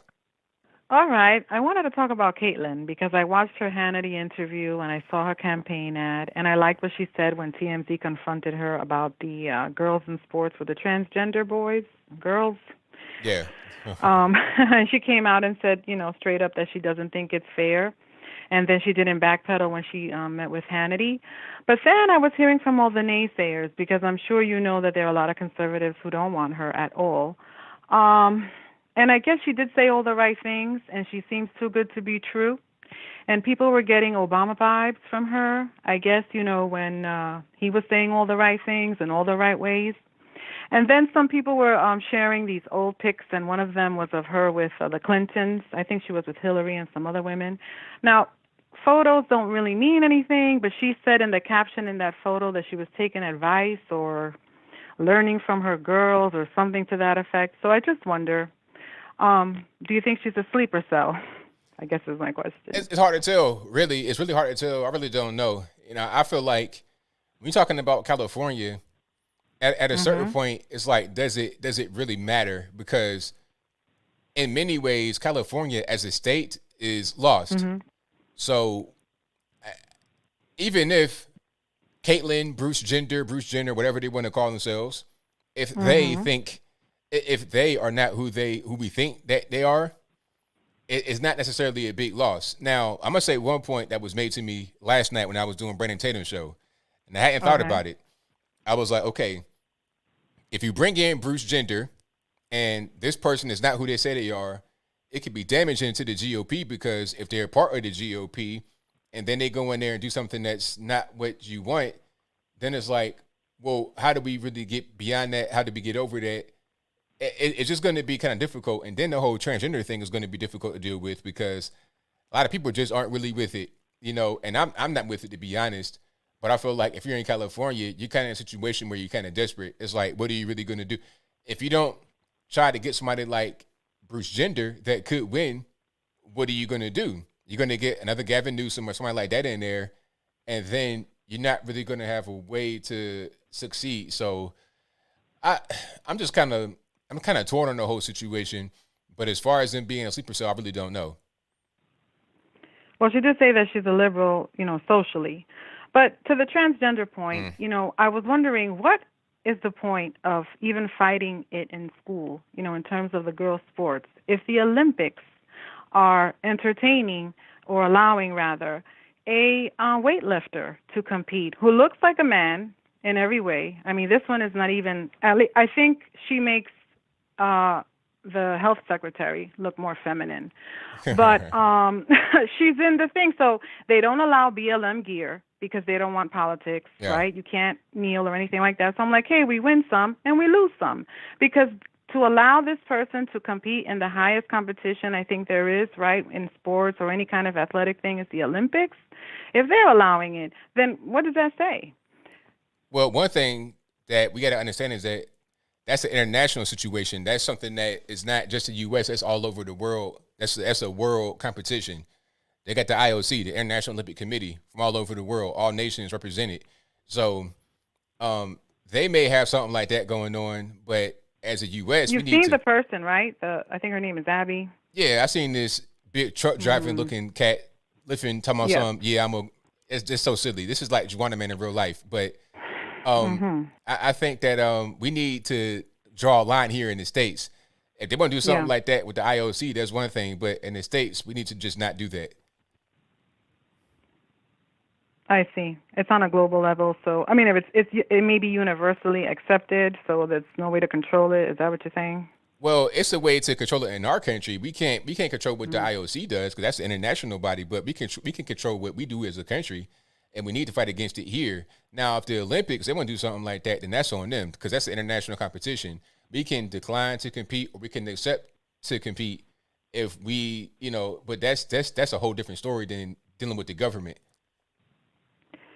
Well, and since we're on this topic, and I can't confirm or deny, because when you see stuff, it doesn't mean that it's legit, but it says it comes from the Trans Rights Campaign. Have you heard that 98% of straight men are unwilling to date trans women? Well, I mean, who would have thought, huh? Who would have thought that straight men might just want to stay straight? And you know what the reason is? Because they're straight? Well, it says here it's because of hatred, and that we need to fight bigotry. And this has to change. Their words. That's the craziest thing in the world, because isn't that like sexual assault? It's like, all right, if I don't want to date somebody, must I date them regardless of, you know, it doesn't really matter how they identify. Do I have to date them if I don't want to? I mean, come on. Seriously. So that means I think 2% of the men are gay. Correct. There's no other way to say it, right? Right. Okay, that's all. Thanks for the call. Thanks for taking my call. Have a good night. All right, thank you for the call. Appreciate you. You're welcome. Bye. All right, shout out to the caller. Yeah, like, shout out to Sonya. That whole thing about, if you don't date trans men, women, whatever, then you're somehow a bigot. I don't understand that one. It's like, sir, I like women, you know what I'm saying? Like, I'm not gonna date you. I don't care if you get your stuff done or whatever. I'm just cool on that. Alrighty. So that'll be a wrap for me. Thank y'all for calling. If you couldn't get in, it's not my fault. You gotta blame the white man for that. But I'll be back again live on Wednesday of the coming week. Let me take these off here. I'll be back live Wednesday next week. I'll put out videos all throughout the week, pre-recorded about things that are going on. Got any questions, comments, concerns, you can email me at contact@anthonyblogan.com. Do not spam me. I'll block you immediately if you do. Just be cool with your emails. And I got super chats on deck, and then I'm going to get on out of here. Shout out to the mods, keeping the trolls in the chat. We had some trolls that were just doing random stuff in here. Thank y'all for doing what you do all the time. I couldn't do it without you. Mods, that is, not the trolls. The trolls got to get out. You're getting deported immediately as soon as you come on in.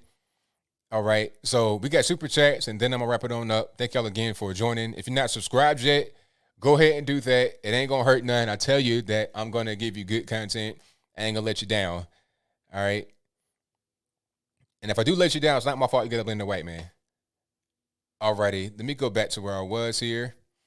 Thank you to Derek Staroba for the emoji donation. Thank you to Jake, who says, hope you react to Savannah Edwards. I read that one already. I'm going to look into that. Savannah Edwards. Was that a young lady? I am Savvy from TikTok. Is that her? I think her name is Savannah as well. Maybe that's the same person. I'm not sure. So shout out to her if it's the same person I'm thinking about from TikTok that I did the video on about Alyssa Milano. Shout out to DM who says, is there an app that displays what company supports what? I don't know. Maybe there could be, but I've not heard of it. Thank you to Wolfgang who says, at this point, I no longer care about the injustice of last year being punished. Let's get back to normal regardless of the left hang 'em in 2020. Wow. I didn't say that. I'm just reading. Shout out to Brandy who says, Tennessee Rep Mike Green introduced bill to ban teaching critical race theory in military academies. He says, quote, it could destroy the military's ability to unite as one body to defend America, unquote. I agree. Their brotherhood. Brandy also says, Google Judicial Watch sues PPH and HHS for selling aborted fetuses to science. It's there. They're funded that way. We have receipts. Stop abortions. That's Planned Parenthood and Health Human Services, if I'm not mistaken, HSS.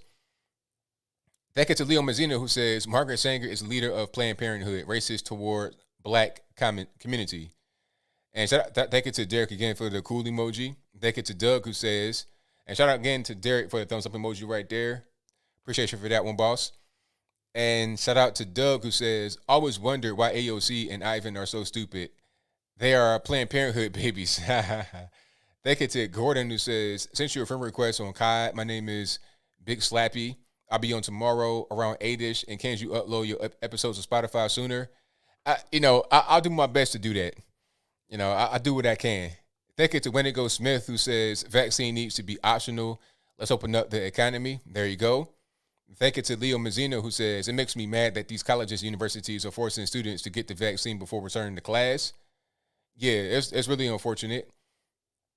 Thank you to Jettison, who says, when mods block everyone except their own side accounts. Thank you to Amelia for the hype emoji. Shout out to Wolfgang, who says, tell your lefty boss, quote, I do not consent to this violation of my bodily integrity, unquote. Swab or jab. And I disagree with the quote unquote change in DNA assertion. Thank you to Wolfgang, who says, get out, Gestapo, Democracy Socialist. Thank you to Jane Doe, who says, Gates releasing GMO mosquitoes in Florida. What the heck? I've not heard about that. I heard about them releasing crane flies or something like that out here where the CDC is in Atlanta. I don't live in Atlanta. I don't live far from Atlanta, though. Probably about 2 hours away. And thank you to Brett right here who says, ABL, you pretty much made me a conservative, trying to wake up some friends and family, trying to wake some friends and family up and point them to you. Wish me luck. Hey, good luck, man, because that's a hard hill to climb, trying to convince friends and families to go the other way. So thank you for your support. Hopefully you'll be able to wake some people up like you were woken up. But it's going to be difficult. My man that called in a little while ago gave some good advice. I gave some good advice. So find your way in the middle and see how it goes. Thank you to Derek, who says, I do not appreciate anyone who is driven by fear and uncertainty. Be strong and have faith. Wolfgang says, AOC brought up death penalty in relation to abortion due to the life issue. Well, a fetus is a person in common law since 1400s. Fetus cannot be criminal, though. Exactly. A fetus can't do anything to you. Fetus does not have autonomy, so they can't actually victimize you in any way. But a human being that's walking and talking and breathing and moving and grooving, they can do something to you, and they can be a criminal, and they can get punished for their criminality if proven by a court of law. Thank you to Wolfgang, who says the arguer has burden of proof, not answerer. Dumb. Exactly. You're making an assertion to me. You got to prove your assertion. I'm just telling you. You asking me a question. I'm giving you an answer. Thank it to Elfrin Arthur Lee, who says, "Hey, here are some statistics I know nothing about, but I think they support my argument. What do you think about them, ABL? Every BLM supporter." Thank it to Wolfgang, who says, "ABL is not here to convince you. Don't give help." He also says, "Biases and suicide trump your systemic ignorance." Thank it to Derek for the thumbs up emoji. Thank it to Wolfgang, who says, "I highly recommend Christian universities." Yeah, there you go. Like Liberty University, and what's that, Lynchburg, Virginia, or somewhere out there, western part of Virginia, close to Roanoke. Thank it to Jay Fernandez, who says, "Defund the police, hurrah!" Absolutely not. Thank it to Christy, who says, "Freebies and incentives for getting the vaccine. What's next? A freshly printed STEMI for vaccinated only?" That might be the next thing. I saw that like in it was like a parody talking about there's gonna be another stimulus check for the vaccinated only. That might be the next thing. Thank you to Jack, who says, "Hello, ABL. I recently discovered your channel and I've been enjoying you and the well-informed content very much. You handle Binder Boy very well. Thank you." Thank you to Jettison, who says, "Eliminate the racial divide. We are one race, the human race. If we don't regain control as a people, we will lose the race." Thank you to Derek, who says, "Defund teachers." Wolfgang says, "Apology for what? How many more times does America need to apologize? They did it in 1970 or so. Leave me out of this. I don't want your apology." Thank you to Rachel, who says, "Vaccine trial for babies are starting at 6 months. Parents are being paid to participate. They're targeting poor minority neighborhoods. Is no one concerned?" But you know, the crazy part is that they always do that. This ain't nothing new. They always do that. This is why a lot of black folks don't want the vaccine, because they always do this. They did it with Tuskegee. They did it with a bunch of other things that have been going on in more recent times. All kind of crazy shots, got injured people. You know, they got these like facilities where you can donate plasma. You can also do clinical research. Okay, you want to be part of this research where they're talking about ways to treat diabetes and ways to treat morning sickness. They do a lot of that type of stuff in these poor neighborhoods where money's hard to come by. They've been doing that for a long time. This ain't nothing new. One guy, okay, I'm gonna tell this story, but it's not really weird. One guy, he lives on that. I'm not gonna say nobody's name. You wouldn't know this guy. It's just a random person. One guy lives on that kind of stuff, and they were gonna pay him like 30 grand to remove one of his body parts and replace it. And I won't say it where it was, but you use your imagination. One of his body parts out of two, they're gonna remove it and replace it with an artificial one. Pay him like 30 grand to do it. So, I mean, that kind of stuff happens a lot, but people don't know about it until it gets publicized a little bit. Until this whole thing with the virus came along, people didn't really know because you may not necessarily be in that area to see it, but I see it all the time. That's why people say, you know what? Nope, don't want it. Thank you to Azruth, who says, check out Rules for Radicals. It explains everything that's happening. Saul Alinsky versus Hillary Clinton's mentor. Thank you to Janine Jones, who says, ABL, please link to the video you found about the blank pamphlets. I'd like to share it with my family. Thanks for all you do. Okay, matter of fact, if you're still in here, Janine, if that's you, that give me the super chat. I'm gonna try to find it right quick. Give me 1 second, and then I'm gonna just pull it on up. And okay, where are we at? Let's go right here. There we go. And I'm gonna link it in the comments. So, okay, pamphlet video. I'm gonna copy and paste it a couple times so you can check it out. All right. If you're still here, that is for you. And also, if you're listening or whatever the case, if you're listening on audio only, the title of the video where they had the empty pamphlets is called, oops, that ain't it. Let's, yeah, that's not even it. Hey, I'm about to get back to you on that one. That's not really working. Oh, yeah, it is. Okay. Blank inserts found inside the Johnson & Johnson vaccine boxes. So, yeah, search for that one from Woke Media, and it'll be right there. Let me see. Let me go back to my super chats here. And hold on, I gotta go all the way back because I kind of got out of my thing. Let me just get 1 second, and I'm gonna go straight back to it. And okay, I got that one. Got that one. All right. Shout out to Wolfgang, who says, love for Bisbee from Phoenix, man. Chat loves you too. Think it's a Devin who says, I know of a gal in North Carolina who got rear-ended because she slowed down to avoid an accident in front of her. White guy who hit her didn't get a ticket. Guy was black. Been bothering me. Was the cop racist? Well, I mean, it's like there was a genuine accident. You know, I guess the whole thing is normally if you rear-end somebody that you would get the ticket automatically. But, you know, it seemed like that wasn't really. And then also, it depends on how bad the accident was. Was it like a scratch or was it a total? Like, what was going on? I'd like to know more about the whole situation. Thank you to Leo, who says the cancel culture should be made to watch every episode of All in the Family and watch movies like Blazing Saddles. Thank you to Lacey for your emoji donation. Thank you to Wolfgang, who says built the wall in the wrong place. Built the wrong in the wrong place, pardon me. Should have done California. Like across the eastern part of the state, yeah. Between California and Nevada, yeah, Arizona. Thank you to Durner 1804, who says, if the U.S. broke up into multiple independent territories, it would just usher in a period of nonstop war until it was all one piece again. Good point. Thank you to Wolfgang, who says, Hiroshiku Onega Mashu Imperial Caller. Yeah, they're Japanese. I can't do nothing with that. Thank you to Shadows of a Name for the donation. Thank you to Derek, who says ABL first black president, like that one. Thank you to Jettison, who says China is dropping rockets from space without consequence. Hello. Thank you to Wolfgang, who says, what would Jesus do? Speak up. Quote, shall not be infringed, unquote. Promote self-defense. Renounce war or protect those who have renounced war. Prepare for evil. Cultivate good. Also, I made my own Vax card. Lefty shut up afterwards. I mean, that's what I'm thinking. Okay, if you got to present a card, I can make that right here. I'm a graphic designer anyway. I could 5 minutes, I got a Vax card. No problem. And what you going to say? Matter of fact, my Vax card identifies as a true Vax card. So you can't tell me that my Vax card is improper or it's fraudulent. I identify as having the real Vax card.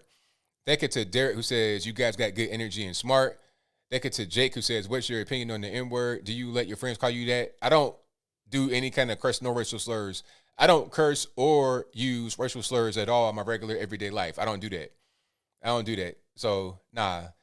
Let's not do no N-words and no other kind of racial slurs. It's all about respect for me. I'm a very respectful person. You know, I say yes, sir, no, ma'am, yes, ma'am, no, sir. That's just me. So I don't do that. And, you know, I expect the same kind of respect in return. If I can't get that, then I can't do nothing with you. Thank you to Jettison, who says, it's my body, my choice when population control is mandatory when it's people control. Thank you to Derek for the thumbs up emoji. Thank you to Brett. I read that one already. Thank you to Chris, who says, hey, ABL, have you heard of Meet Kevin running for governor of California? He's a financial YouTuber, and I think he'd be great. Thoughts? I've been on the channel before. I've watched his stuff before. He started off with real estate, and then he became more financial when this whole thing with Robinhood started. Yeah, I've been following him. Shout out to him. Good channel.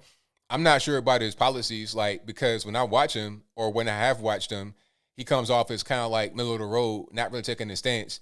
And if you're going to be a governor, if you're going to be a guy that has any kind of power, you got to take a stance on certain things because you're going to be asked to make those decisions. Yay or nay. You can't say, I don't know, or I'm in the middle. Nah, yes or no. So I need to know more about that. But I like him in general as a YouTuber. But as far as being a governor, I need to have more concrete evidence that he'd be good. But I like his channel. Shout out to Meet Kevin. Thank you to Wolfgang, who says, highly recommend Christian universities. Thank you to Pat Brooks for your emoji dancing donations. I appreciate you for that one. Thank you to Brandon, who says, y'all trying to open up lefties' eyes. Try comedy. First approach. There's Kayvon. I'm working with JP. education, my top 3 favorite, right side comedy, good place to start opening eyes. That's a really good point. I watch Awaken with JP. He's a cool guy. I like him. It's to the point where I can't really tell what he is, so I like that. Thank you to Devin, who says, North Carolina accident against my narrative, and it bothered me. It wasn't major. Some aches and pains and dents was all. Thank you to Wolfgang, who says, that blank vaccine sheet had QR, linked to facts. Yes, that's what I was thinking about that, too. Why would it be on this whole big sheet of paper, though? Why would it be on this big, gigantic pamphlet? Why? What's the point? That's empty. Just put in an insert and you save paper. Be less, expensive. Thank you to Janine Jones for the thank you emoji. I appreciate you for that. All righty. Well, that is pretty much all I got for tonight. I thank you guys for being here. You guys are the best audience anywhere on the internet. So I'll be back live again Wednesday night at 8 p.m. Eastern Standard Time. And until next time, y'all be safe. I'm out. And peace.